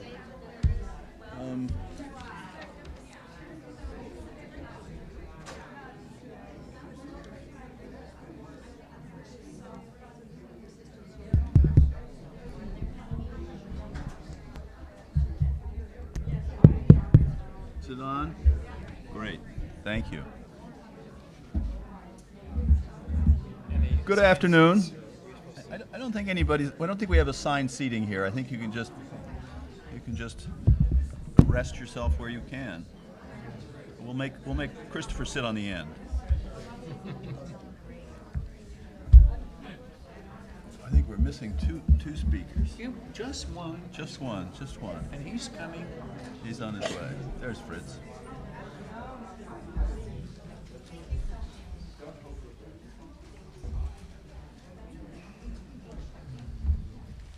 Great. We've dedicated about an hour, although we'll see whether we have the stamina for an hour, to questions and answers and a panel discussion of the talks that we've received this morning and this afternoon, and I've jotted down some ideas that I had that are primarily simply to prime the pump to encourage questions from the audience, and you will undoubtedly have probing inquiries that have occurred to you over the course of the day. I'll start with the beginning with Walter's talk. I was struck by certainly the importance of style and regional styles and even urban styles. And I certainly would allow that there's a considerable difference between, for example, the average painting from Delft and the average painting from Utrecht. But I think do we in the North try to borrow too much from Italian models when we do this? Because clearly everybody knows what a Bolognese picture looks like in a painting from Venice and Florence. But the distances in Holland. I mean, I've ridden my bicycle from Amsterdam to Rotterdam, and quite frankly, with not much strain. It's not very. I mean, there are 12 miles between Amsterdam and Haarlem. I don't think you can make a distinction between the styles, and particularly when you have a place like Amsterdam, which had 350 registered painters. That means twice as many painters registered, and there are a lot of legal ones, working under the radar. Twice as many painters as butchers or bakers. I mean, so there are a lot of different styles. So I mean, for example, That would be in the third quarter of the century. Yes, but also, I mean, I don't mean to quibble, but it's my job to quibble here. I'm the moderator. But for example, I mean, Ter Borch is active in Deventer, not in Amsterdam. So how can we make him the representative painter of Amsterdam? Well, he's trained in Haarlem, actually. Yeah. And he knows a lot about Amsterdam painters. Is Yeah. that true? Yeah. True. I think, yes, of course, whenever you're outlining an idea, you tend to perhaps overstate the particular idea, and I would say that any historical writing, in fact, any comment about human history, tends to be an outline or a caricature of what actually happened. It's The nature of advocacy generally. Yeah, and when you're doing something writing about something that you feel has been neglected, and in a sense you're trying to sketch out a corrective view to that. It is your point about Italy, of course, has been stated before, and is entirely valid. That this is very different. Rome, Florence, Venice, etc., is very different than Haarlem versus Leiden, and so on. But there are, and particularly, as you know, the one that's interested me the most is the very short distance between, say, Amsterdam and The Hague, and how much their schools tend to differ in a regional way. North Holland versus South Holland, particularly the area of the court. And I would say, especially around 1610 to 1640 or so. I mean, there's no one in Delft, really, despite the fact that Isaias van de Velde, for example, goes to The Hague. There's no one in Delft working in a way that reminds you of a Haarlem painter before the middle of the century. And what happens, I think, in the third quarter of the century is that Amsterdam becomes such a dominant art market that it, for the first time, is the one hub, kind of clearinghouse of artistic ideas in a way that didn't quite exist before in the Netherlands. Finally, the strongest, well, I guess I'll say rebuttal, but I don't mean it quite that strongly, to the point about how quickly you can bicycle, and it is remarkable. I mean, this business about how they travel. There's a journal by Willem Skellings, who I think he begins in Amsterdam, and he goes past Haarlem. He has something like lunch in Leiden, sails necessarily on the canals past Leiden, Delft, and The Hague, and sails from Rotterdam that night from England. And that back in the old days, like when you and I were kids, we used to conjecture, partly inspired by your great predecessor, Christopher Neil McLaren, could so-and-so down in Dordrecht have ever encountered so-and-so in Delft or elsewhere? And we now know it's a pretty dumb question, given the network of transport in the Netherlands. You could get there and back in a day. But the art markets and the patronage, the demand locally is not the same. And a lot of the less expensive Dutch painting, like Van Gogh, etc., is a kind of product innovation where they're, trying styles or subject matters and so on in fairly inexpensive paintings, frequently preceded by prints and drawings, which are a less hazardous product, cheaper to produce than paintings are. And so that encourages a fairly local market before it becomes a bigger market. Mm-hmm. So yes, you're right to say you can't go too far, but what I was really getting at was the variety of stylistic possibilities, and also the idea that, which is basic Gombrich, I frequently say that the most important book you can read to understand the nature of Dutch art is Gombrich's Art and Illusion, which is not about Dutch art at all. It's about the development of realism in Western art, and how much people absorb from the past and gradually modify it according to new interests and impressions. And that's basically a sketch you could apply to the development of knowledge in the Western world. Mm-hmm. I found myself in earlier this week in Ithaca talking at Cornell about, and there was a group of pictures from the Leiden, from Tom Kaplan's collection, on loan to the museum in Cornell at the moment, and I said I'd speak about them a little bit, and I found myself talking about the existence or not of a Leiden school. I mean, a Leiden style essentially.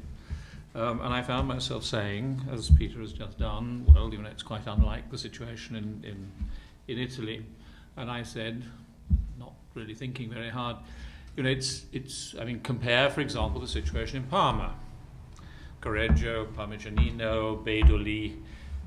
And then I said, that's quite unlike the situation in Leiden. But then I thought, is it really unlike the situation in Leiden? Actually, if you stop to think about Douw, Frans van Mieris, Willem van Mieris, it's actually, a very, very similar phenomenon. I thought. Now that is not to say that that applies to Florentine painting or Venetian painting. We saw Cowenberg here today. But it is, you find yourself. Clearly the situation is different. The idea of a local school in Italy is not at all transferable to the north.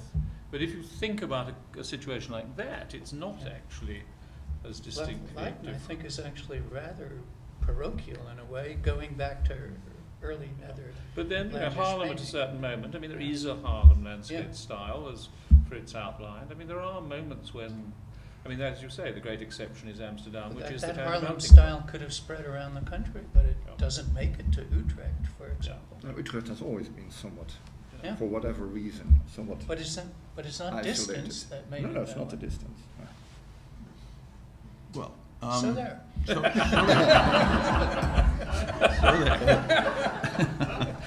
well, I was Can I very. just add, But Christopher just mentions this group of paintings in Cornell, and actually I have to give a lecture there. I know, right? And Well, I've prepared them. You And prepared? everything you're going to say is going to be I understand. quite So wrong. maybe I can just. I'm so, I'm actually be happy to stay home a bit. So maybe I don't. But anyhow, but I always had to laugh because I was asked by you to speak about the Leiden style, and I'm going to Cornell. I'm going to say there is no such thing as a Leiden style. So this is. I hope there's nobody here from Cornell, but but it is a How are very. you going to say that? Because it's I think- evidently the case that there is. I don't. Well, I mean, it's just this. I this looked very at these simple matter paintings. of I looked at these eye-finish. paintings. Well, there is a group, for sure. There is a kind of Tao style, Yeah. but there are whole other types of artists in Leiden who are not so committed to that style. And that group of paintings are so varied in terms of Yeah. their appearance and the techniques and everything.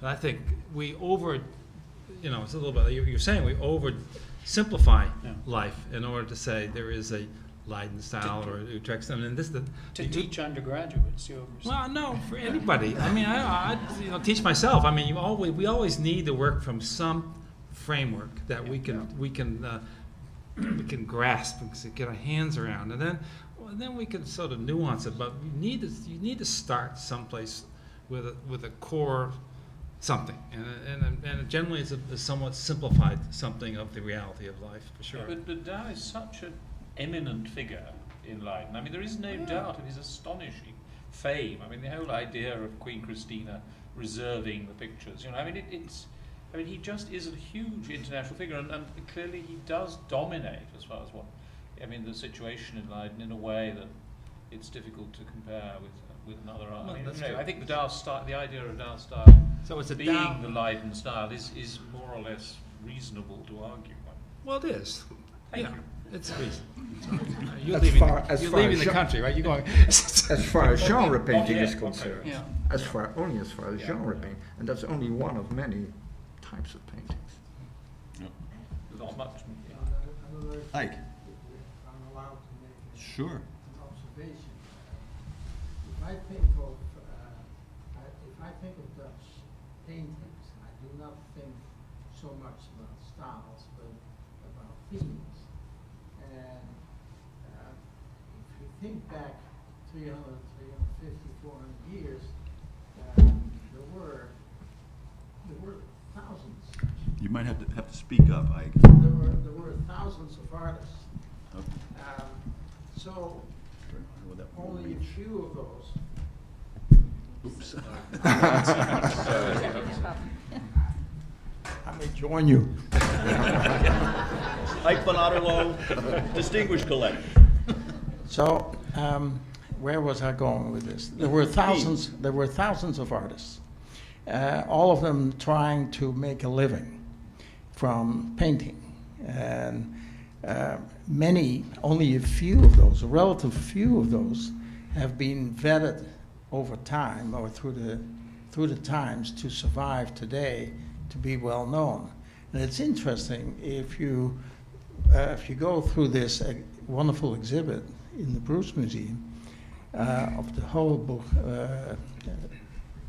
collection, you see a lot of names that actually are wonderful artists, but I'd never heard of them. And so they're new to me. And they also are painting about things that I may or may not have seen before, but I can certainly place them in a theme, but I can't place them in a style, or I cannot place them in a place. So this whole notion about, yes, Utrecht definitely had a particular style that you can recognize from across a football field. But the Haarlem style, it breaks down in various other styles, and there is no overriding theme. I think it may be you may be making too much of it. That's where I am. Good. Well, good. Thank you, sir. Back to your seat. Back to your seat. That's a question. Yes, ma'am. I was wondering whether anybody, I want to turn my back on all these people over here, but are there visitors accounts where they are traveling to a specific city to see a particular manner or artist or cluster of artists? We know that Rubens traveled to a particular city, but there are other travelers who made records. I know in Yes. England, Yes, there one are. has The Monconi. dozens of these. Yeah. What about Van Buchen. the Netherlands? Van Buchen. And to De what Monconi. extent do Yeah. those reflect Yep. a notion of a particular style or subject matter restricted to that area? Because Amsterdam's a hub, metropolis. Yep. But when they go elsewhere in different times, to what extent does that reveal something that's particular? Yes, we know of accounts of actual of royalty coming and nobility coming and visiting artists' studios. The Medici. The Medici. They went. The Van der Heyden that's in Florence went directly from his studio to Florence, so it's. And the Van Mieris pictures too. Indeed, so does America. The Van Mieris. He visited Van Mieris in his tiny little house in Leiden. Imagine Cosimo himself and knocked the door. I'm aware of this. What I'm trying to do is bring out an issue about travelers going Yeah, but to that's- the Dutch Republic. It occurs to me, one interesting thing to rebut the whole thing about the purity of the Leiden style. Do you know the little notebook that George Abrams owns that's an album Amicorum? That is all different artists from someplace in Leiden, and the diversity of styles in that one little booklet, which were all people in Leiden, suggests that no, it's not all about Feinschilder. I mean, visitors often go to visit a particular artist. Yeah. I mean, there are very famous artists who are visited. The idea of going to Leiden to see practitioners of the Leiden style, I don't think is something that you encounter in the 17th century. I'm just opening this up as Yeah. a way to look at it, because in the southern Netherlands there are so many visitors who are going through slightly later 17th century, 18th century. They're looking for particular works in particular places. These accounts are published or they're letters. Is there a comparable kind of literature aside from these individual instances that you've cited? Has anyone looked into that? Oh, sure, there's literature. This guy in the early century, Arnold van Buchel, goes from Utrecht to wherever there's good painters. And that's basically it. They're going to see masters they've heard of or art centers that are important. No one's going. Your argument. That seems to support what you were suggesting in your. No, I mean, I was just, I think, touching on something I sometimes find neglected. The last thing I want to do is say the way we should be thinking about Dutch artists stylistically. Baloney, that's not it. But, it does strike me that a lot of average visitors to the Metropolitan Museum or whatever, or, gee, look how the satin skirt and turtlework is described, and on and on and on. And, when you lay out a room of landscape in a major museum or something, a lot of the decisions you make, in addition to historical connections, are pictures that work well together, even in terms of composition or color. So, I'm just stressing that today. Tomorrow I'll be back about subject matter and Dutch art. We have a question But back there. could I just add that Sure. I think we really have to stress in terms of this question, the demand side of the equation, the patrons. And part of what Christopher was getting about in the case of Leiden is Dow's patrons made it happen. Sure. That is precisely my question. Who were the people that collected these paintings? What was the demand for these paintings in their time? That's a big That's question. the next symposium, yeah. Well, there certainly were the ones at the top of the heap, like Dow and von Mieris, had actually foreign aristocrats coming to buy their things, like Christina, Sweden. Most of the works, though, were sold for the open market with very small margins of profit, which is one of the reasons why you get specialization. Because if you strike on something that's successful and you can make a living at it, you don't rock the boat by trying some different style. You stick at it. So there were too many painters. That was the case, and that's why we have such a wonderful abundance of art from the 17th century. Can I? Sure, Arthur. This is, I think, relevant, but if it's not, just cut me off, okay? I'm not cutting anybody off, although it is my party. So this is a fascinating question, this relationship of style and also amongst artists. And this is a question that we're raising, actually, an exhibition we're planning in a few years' times, which we lovingly refer to as Vermeer and His Buddies. And that is, what is the relationship? So over the years, at the gallery and and elsewhere, we've done a lot of monographic shows: Vermeer, Stain, Dow, Van Mieris, Metsu, Ter Borch, and they're all of this high-end genre scenes. They're all these kind of silo things, but so what we're trying to do together with Dublin and the Louvre is figure out, well, what did these artists know of each other's works? And did they paint in a style, even though they're in different cities, Delft, Haarlem, Amsterdam, Leiden, or did they paint in different cities? How did they know each other's works? Were they friends? Were they competing? How did they know each other's works? Were there travelers going around that would tell them about? Were there collectors whose works that they could see? Were there dealers that they could see? Were there teacher-student relationships? So we're trying to create a network of probabilities of relationships to see if there are, shifts in artists' styles that they paint, the techniques they use, the colors they use, the compositions, the subjects. I mean, what is going on in this world of, the broad scope of things? A lot of these artists look pretty much alike, really. You take it, it's a Dutch genre, high life genre, and we make efforts to distinguish between the nuances of their styles, but there's a kind of a framework in which they're all working, and they are competing with each other. I'm sure. But how do you is your market local? Is your market outside? I mean, Ter Borch paints in Deventer, but I can't imagine this market's Deventer. I'm sure it's elsewhere. So, how do they know each other? So, this is what we're trying to do is get groups of works of art, little pockets that relate, where you see relationships between the works of art of various artists to see if we can establish some kind of relationships that might exist. So it's not just city style, but it's also what the artists in various cities knew about each other's artists and how it might have affected what they would do in the future. Yes, sir. I'm very curious about taste and taste over time. We know, for example, that Caravaggio was almost forgotten for over a century. I wonder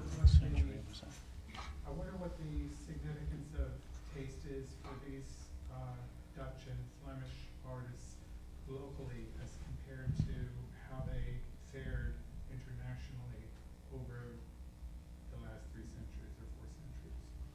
That's another symposium. That's another symposium. They certainly went up and down. Someone like Dow, who was enormously popular until the advent of Impressionism, his reputation plummeted, and then he was restored, I'm glad to say, by the generation of scholars here, by people that took him up again and took a second look. When after we'd had enough broken brushwork and divided light and color.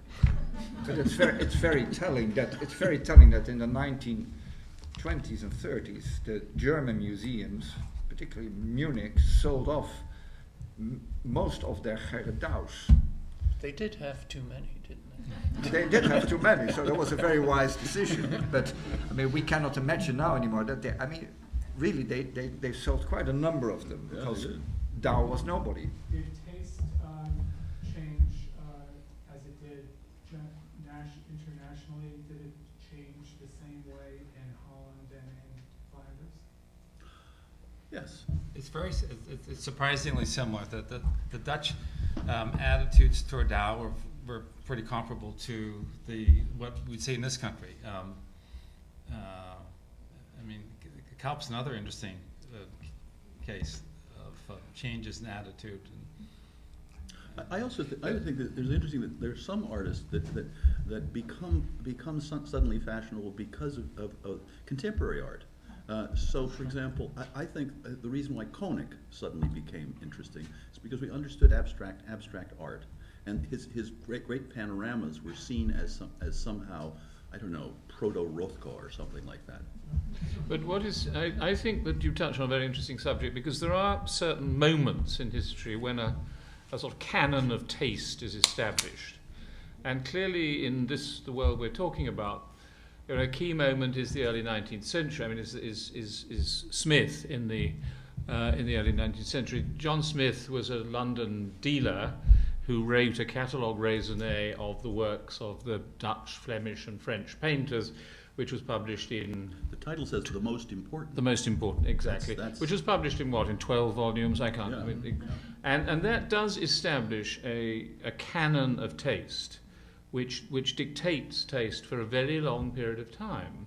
And then, of course, Hofstede de Groot in the early 20th century takes John Smith and re-edits him. And in some way, there is a maintenance of a very interesting canon of taste at that moment. So, in some way, taste is established, by things like Smith's publications. I mean, these are extremely important in creating that canon. But then, I mean, and of course, there are certain artists who are not in, certain artists we admire very much today who are not, of course, in Smith at all. I mean, Frans Hals is not in Smith, Vermeer is not in Smith. I mean, these great artists. Dao is featured. But Dao is heavily featured. I mean, Dao is hugely admired by Smith and the collectors who he advised and who he sold to. I mean, he was an active dealer, so it was in some ways, but he wasn't just reflecting his own stock. As far as one can see, he's actually creating a very interesting canon of taste. So that's in some way how the process evolved. And Christopher's point is very well taken, and what's interesting is that for most American collectors of the late 19th century, early 20th century, the canon of taste that Smith established was followed by English collectors very heavily. And American collectors wanted to have their collections look like English collections. So in fact, Smith's importance within that canon really is very important in the evolution, the kinds of paintings you see in American museums in this. Frick wanted to create the Wallace collection. Yeah. Yeah, which of course absolutely shows. Mike. I have another question on style. Okay. I can imagine that a lot of the artists in certain centers became members of a guild, and I frankly don't know what the purpose was of the guild, and maybe you can enlighten us.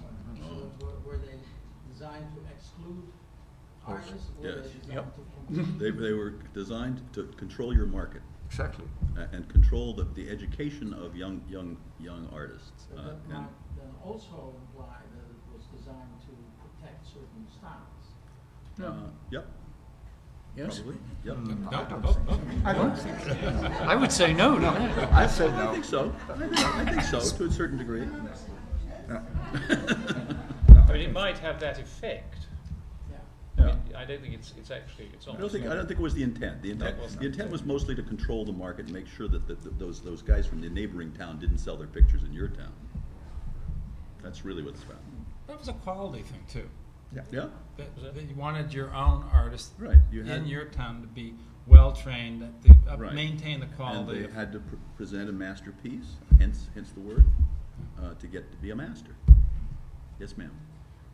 First of all, I'd like to say that I had never heard of Dow before, and I really enjoyed it. Now you know more than you want to know. And that, now that you mentioned that Munich had sold off a lot of his paintings, Dresden, too. so the next question is, has there ever been, or do you project that now there's more interest in them, that there would be at one point, at one of the museums around, a collection of his art? You know, would you be the forerunner for that? Well, we've been there already. He's done the Dow show. You can actually see some very nice Dows in New Haven. Actually, these two paintings, these two wonderful paintings in here at the Bruce Museum were in the Dow in the show Dow that we exhibition. had in Washington and the Morris House and in Dulwich College in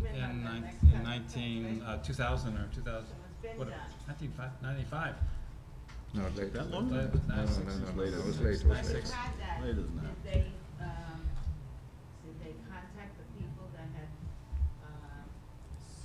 the Munich had sold those paintings to get the exhibit rolling?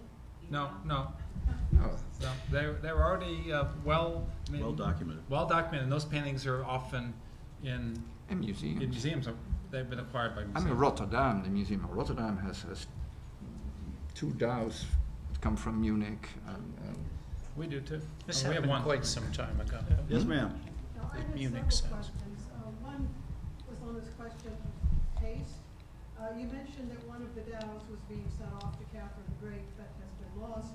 And when we visited the Hermitage, it seems that her collection was largely 17th century Dutch, and that she assembled it on the advice of Diderot. And why, Diderot, of course, is much later than this. Why were Dutch paintings in such esteem at that point that they would be the nucleus of a royal collection, which you would think would go more towards the lavish, extravagant things than sort of small domestic? And I also had some questions about the individual paintings, which we never got to see. Well, could I give a try at that? Sure. First of all, Go for it, Walter. she did buy 18th century paintings at the same time, on Right. quite an important scale. But part of the answer to your question is that Catherine the Great collected collections. She bought wholesale collections from major locations, Brühl in Germany and France and England. Walpole. Yeah. So Bromkamp. Isn't Yeah. the Dow a Bromkamp? yeah, so Yeah, these were available packages on a large scale, and she was an impatient lady. So it wasn't like she was, the Dutch buying painting en of the masse. week. Yeah. But the Dutch art was, even though it's not elegant, courtly subject matter, was hugely admired, and partly because of this amazing technique and the sense of nature, the naturalism, and this was always stressed in any literature you read about it from the period. So it was any collector's cabinet, any cabinet, in order to be viewed as an important cabinet, had to have a very good sampling of Dutch art. I think that's part of the basis of being a collector, is having that. Yes, sir. Yes, if I may, I'd like to change the focus to the landscape. And quickly, going back to one of the brought out today about the Guild of St. Luke being organized in 1628, I'm sorry. 12. What was that? 1612. 16, that's when all. Did I have it In wrong? just one place. Okay. No, no, Well, there was already a guild before, but in 1612, suddenly all these landscape artists joined. And that must have given an enormous impetus, an enormous boost to landscape art. That's absolutely for certain. And the interaction of those artists, I had the good fortune of being able to discuss something with Walter Reich. And he brought up the point that things change, like the wings on the tail lights on the 59 Cadillac, which I think was a great metaphor. As all of you know, you can walk through this gallery and not only pick out who the artist is, but approximately when that artist painted whatever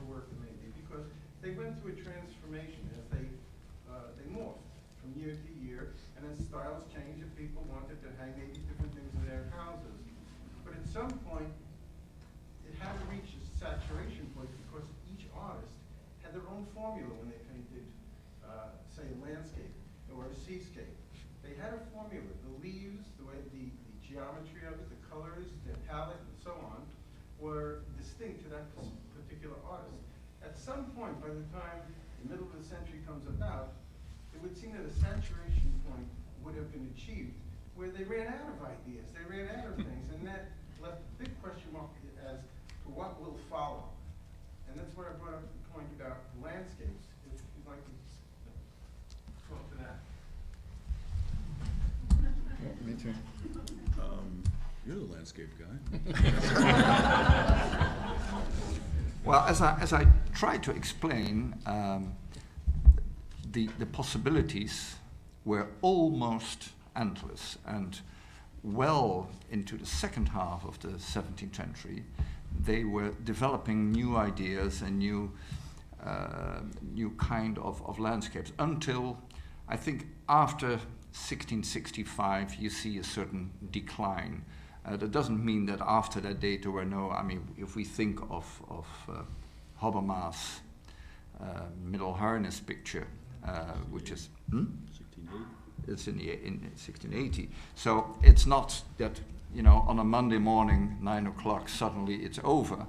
But you see a certain decline in landscape painting after 1665, which I think can be said also of genre painting. Partly because the prices are taking a dive at that time. Yeah. But the possibilities, and that's one of the amazing things, the possibilities in landscape painting were such that from 1603 on till well after 1665, they had plenty of possibilities and ideas, and they didn't copy themselves. I mean, Jacob van Ruijsdael, even in the early 70s, he painted a series of views of Haarlem, but they're all different. They all are more or less from the same viewpoint. They all show Haarlem. They all show the St. Bavo Church as the center.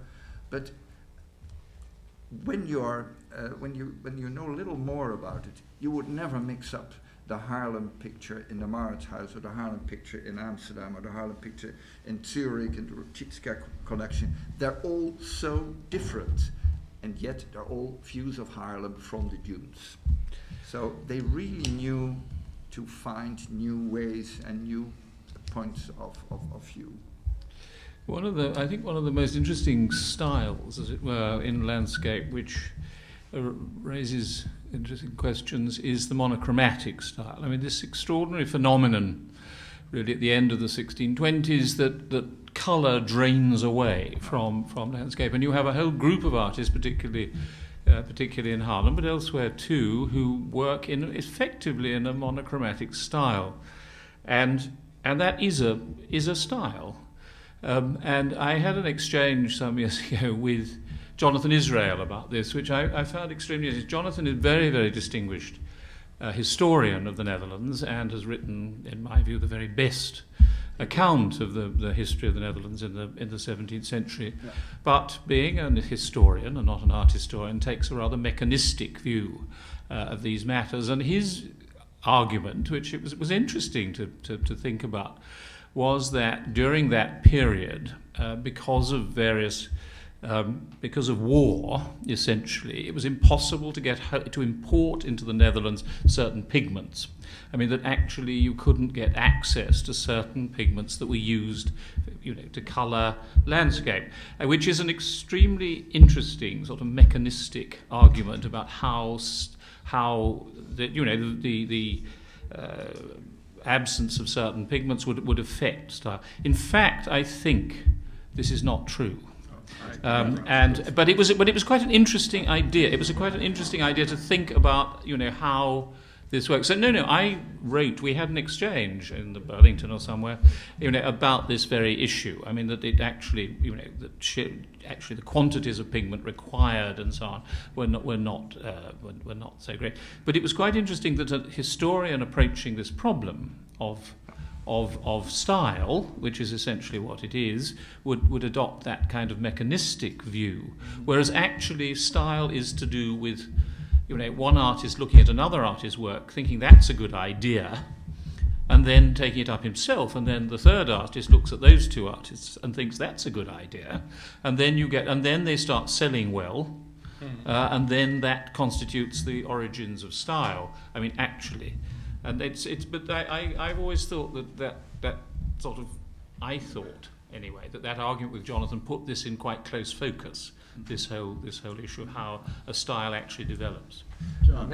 And fashion is important. I mean, the Cadillac fins are extremely important in this regard, because it is a matter of fashion to a very significant degree. Let me just follow up on one point. I'm prejudiced because I was researching a painting that I believe is by Solomon van Roysdale. And the tonal period between 1630 and 1640, what I've read, was attributed to a depression, very similar to what we have now. And they just couldn't afford to pay for the ground up precious stones that would make these colors very bright. So you would have browns and grays and greens.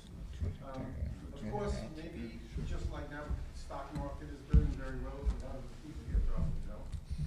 And To make sense of that, if I can interject, you would have to survey all Dutch paintings produced in that area at that time. And if you find portraits, still lifes, etc., which have the same monochromatic disease, then your thesis is plausible, but it's not plausible because it didn't happen that way. I totally agree with that. Yeah. The point that I'm trying to make, though, however, is I made a catalog on Solomon van Roysdale's things. I have my own book, if you want to call it, and I have found no less than 10 paintings showing exactly the same formula of the river, almost exactly the same geometrics going off into space, the same amount of sky, the central point of his trees, which originally graced the whole seascape, they were centralized. And I can go into more and more details, but to me it seemed like it was a repeated formula, at least for that one artist. So that's what I felt like maybe there were other artists, and if you can speak to that were doing the same thing until they moved on, until new colors came about. And Roysdale, if you look at the Roysdale that's here, which was painted in 1660, maybe 47. 47 was it? All right, so that's 17 years later, and he's changed, he's evolved, and the demands of the public and the buyers changed. So if you can speak to that, I do think that there's formulas, however, during that period of time that could be attributed to certain artists. I've done some work on Solomon Roysdale, and he varies his repertoire of motifs in images that are obviously imaginary. All these river scenes, notwithstanding the fact that you often have identifiable buildings in the distance, are part of a repertoire of motifs. The companionably overbooked ferry boat, the pleasure yacht, the carriage on the dirt road, the stork nest in the cupola of the church. It all comes back and back and back. Although it is never formulaic. That is one of the things that is very interesting about it. He's a genius of invention, and who manages to make everything look fresh and immediate and original each time he does it. He's talking about compositional design, but these are and there is too. some truth to that. Yes, they're diagonally receding with the ferry boat and the other vessels moving your eye into space. They're all different people, some of them are rather rote repetition and others are highly But various. Solomon is quite good. I'd like to add something also. You mentioned the Depression, and Christopher, you spoke about Jonathan Israel and the possibility that certain pigments were not available. One should realize that, yes, Holland was at war since 1568 and would last till 1648, but there was no war in Haarlem, there was no war in Amsterdam, there was no war in Leiden, there was no war in Rotterdam. War was just on the borders, and the Dutch were fighting themselves on their fleets. Those were manned mainly with Dutch people, But for the rest, on the ground, in the field, these were mercenaries. We had Polish and British and soldiers, and the economy was booming. The economy exactly in those years, which is for a long time I had problems understanding. Here's a country at war, a small country fighting a huge power, Spain, and how can the economy boost? But that's exactly what happened. So pigments were available. There was no reason, and the economy was. You had a colossal merchant marine. Yes, They were exactly. We were all over the world, and we could import all kinds of pigments from all over the world. Well, the details of the argument I can't remember, but there is reason to think that certain mineral pigments, were not available because of where they originate from, and it was difficult to move them to the United Provinces. I mean, there was a logic to this. Quite a It's sophisticated also they're more historical they're logic more to this. expensive than earth tones, and Yes, that of course they are argument very has much been more made expensive. too. But John, it's still taste. let's John ask a To question. pick up on what Laura began to say, it has been an intriguing hypothesis that the cost of materials became a factor, particularly for Jan Hoyen, in the 30s and 40s, and he had a certain market advantage by keeping his costs down, not using expensive metallic and fancy pigments from abroad, but keeping it cheap and sticking to a modest color scheme, working fast, not requiring laborious processes, in other words, and producing a product which the cost of which was considerably lower than the competition. So goes the argument. He was always an inexpensive painter and never valued very highly even later until our time. The hypothesis goes that was his reason. Sure, he could paint large pictures, but the largest number of the pictures are relatively small, close to monochrome during those, particularly before 1650. That was his deal. I'm wondering how now that was proposed. But that's the answer to that is Peter Klaas. These are why wasn't Peter Klaas highly crafted pictures that took longer and are at least as monochrome as Van Gogh. Yeah, so that hypothesis has been completely dropped as it applies to Hoyen, would you say? I don't think so entirely, he has extenuating circumstances. He loses his shirt in the Tulipomania, so he's more impoverished than most of those guys. He's really in debt, so he's really churning things out to make up for his losses in speculation. Paint a baker. But the interesting thing about Van Gogh is he goes along and he gets really bad in the 40s, and then he gets really good. What happens at the end of his life? I want that explained. I don't know, but in the 50s, he's really good. I would guess he has more time per picture to spend. It could well be. Can I I know you've got a question back there. Do you mind just one quick moment? Go ahead, ask your question. Let me. Okay, I'm a historian, not an art historian, but it goes back to the point about why the decline in the late 17th century in landscape and genre. And of course, as a historian, you think, well, obviously you're talking about the age of Louis XIV, you're talking about the height of French influence, and the genres that are declining are those which were recent developments and really specific Dutch. Does the increasing prestige and influence of France have anything to do with it? We have the one artist here who does the very Baroque painting of Hannibal, and then he does a very neoclassical French. German artist. Is that style influencing what painters are doing in the Netherlands? There's no question that the rise of Louis XIV and the Rompjaar, 1672, brought a screeching halt to most of the creativity that was going on in Holland. There are exceptions to this. You have late artists like Eglin van der Neer, who still is very good, but by and large things go downhill after the French invade, and that has. But the Dutch remain the richest people in Christendom per capita through the 18th century. I mean, No, I'm not saying they couldn't afford it. I'm saying does the increased prestige of France have anything to do with the decline of specific? Yes, I think it probably did. Yes, sir.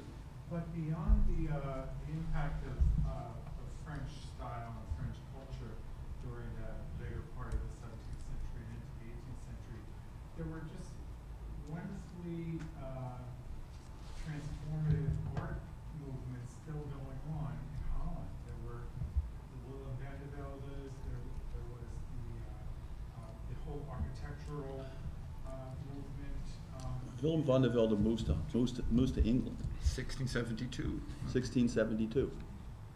But it There, doesn't you popular can point to someone like Huysum, who goes on into the 18th century, and people like Erte Gelder, who didn't have to sell his paintings. But he's Flemish. but no, Porcellus. Porcellus is Dutch. It's Dutch, but he's earlier. I guess I'm just saying that there's still a lot of very interesting movements going on during the middle of the 17th century in Holland. Third And I quarter, wonder yes. Why more European artists aren't drawn to Holland as Dutch and Flemish artists were drawn to Italy in the 16th century. I wonder why there isn't more interest in what's going on in Holland during this golden age. Well, some people. Well, there have- is quite a lot of interest. And there's the whole phenomenon of this whole phenomenon of the Dutch diaspora. I mean, all the the Dutch artists who then go abroad. I mean, Willem van der Velde in England is a very good case in point, but there are many Dutch artists who travel and work in Germany, above all. But there are also Dutch artistic communities in France, even in Italy, and so I mean, there is a kind of diaspora of Dutch artists, particularly in the last quarter of the 17th century, and in some way that must have to do with the reputation of Dutch art and artists throughout Europe.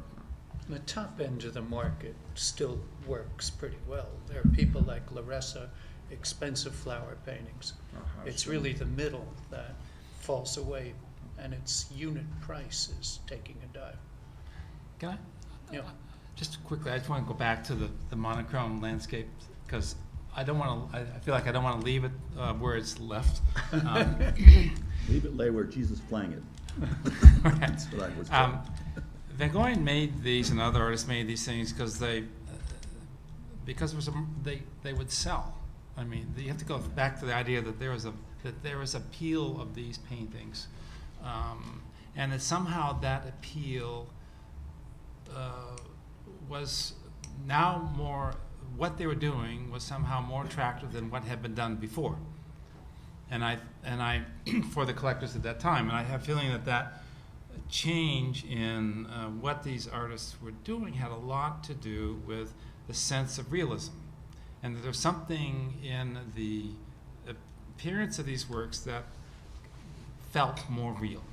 And I have my sense of that is that what was more real was the feeling of atmosphere, and that by restricting the palette, by restricting the numbers of objects, the number of figures, and all the things going on, that it ties into the Pleasant Places tradition of the prints, and it has a kind of a simpler framework where you could feel light coming, air, the sense of air coming across the landscape.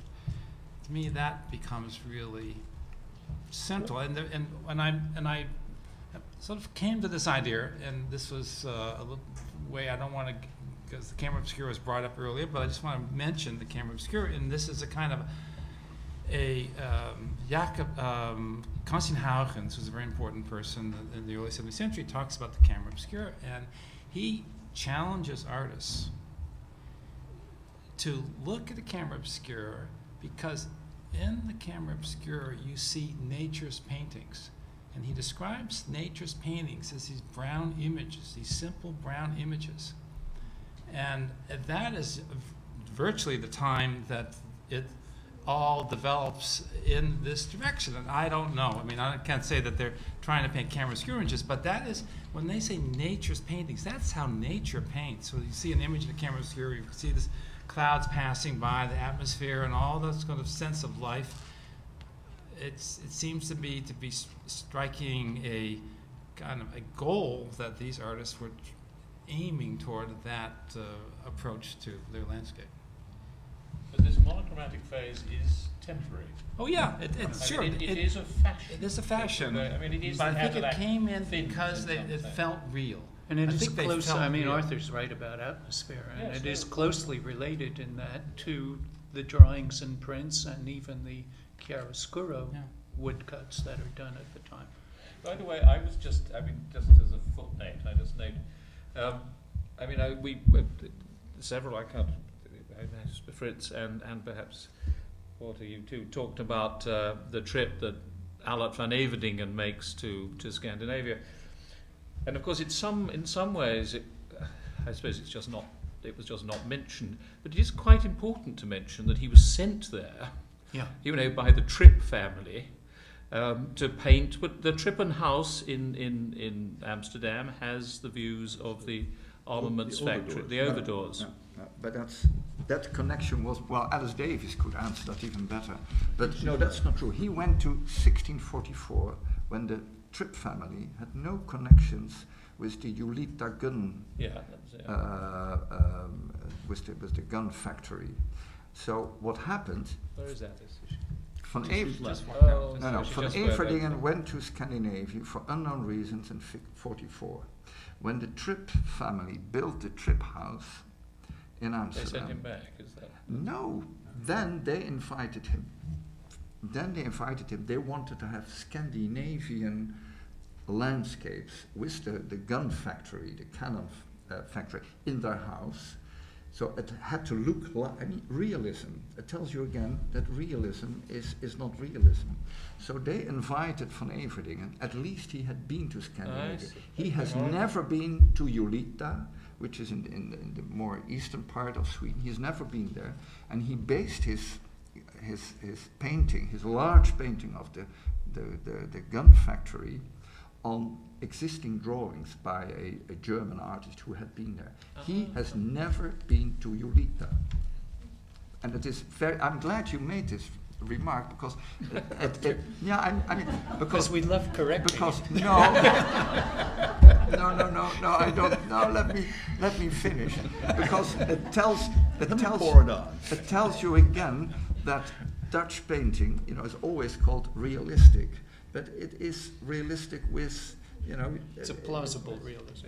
Yes, and therefore they invited Allard van Everdingen. So thank you very much. Well, I'm delighted to be able to be corrected. We've exceeded our hour's discussion. You can carry on among yourselves, but I thank the speakers. I thank our sponsors. I thank you as an audience.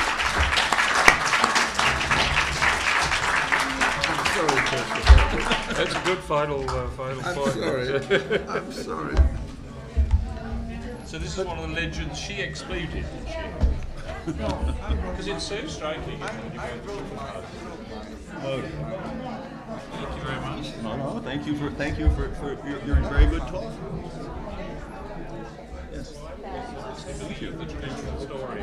Because when you see those, Sure. of course you think. Thanks for coming. Probably.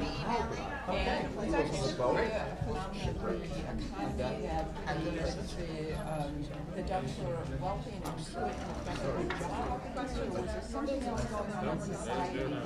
I think it was a little bit of both. That it was partly the economy could support all these artists, and they did so at a very small profit margin. That's always. I mean, these paintings. It was rare when a painting sold for more than 20 guilders. 20 guilders is, you made about a guilder a week if you were some kind of a laborer. So these are not expensive objects for the most part. There are some that got I'm just trying to think whether the charge 1,000 guilders for his art, but most of them were very cheap, and hence they could support a very large community. But there also was a culture. Why these things emerge, I don't know. Why is 18th and 19th century German music so wonderful? Is English poetry so much better than other forms of poetry? It's not just because there are more words in English than there are. It has something to do with national character too. And the Dutch are first and foremost a pictorial, visual people. Yeah, they are. Yeah, good, sure. And the Council of Trent, in Dutch. So that's why. Really? She's not actually. No, I know.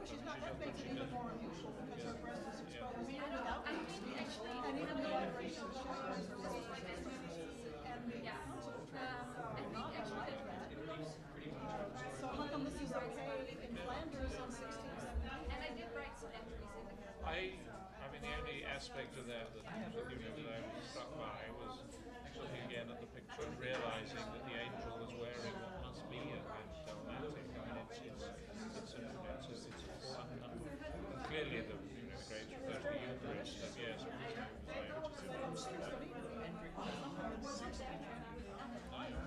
well, of course, the Council of Trent, tried to establish norms. And they enforced it better than Catholics. In France, they disregarded half the things the council had said, but that wasn't true in Spain. Well, but this is No, I just really struggle that this is an unusual purpose, and particularly because of the thing about Newman. I mean, I was thinking about, sorry, slightly off the point, but it is relevant. The fact that Adam van Noort, though identified as a Lutheran during, shortly after the reconquest of Antwerp, was allowed to remain in the city. I mean, in some ways, Antwerp was not as kind of fierce as you might think. And by 1612, the fighting's over. Yes, yeah.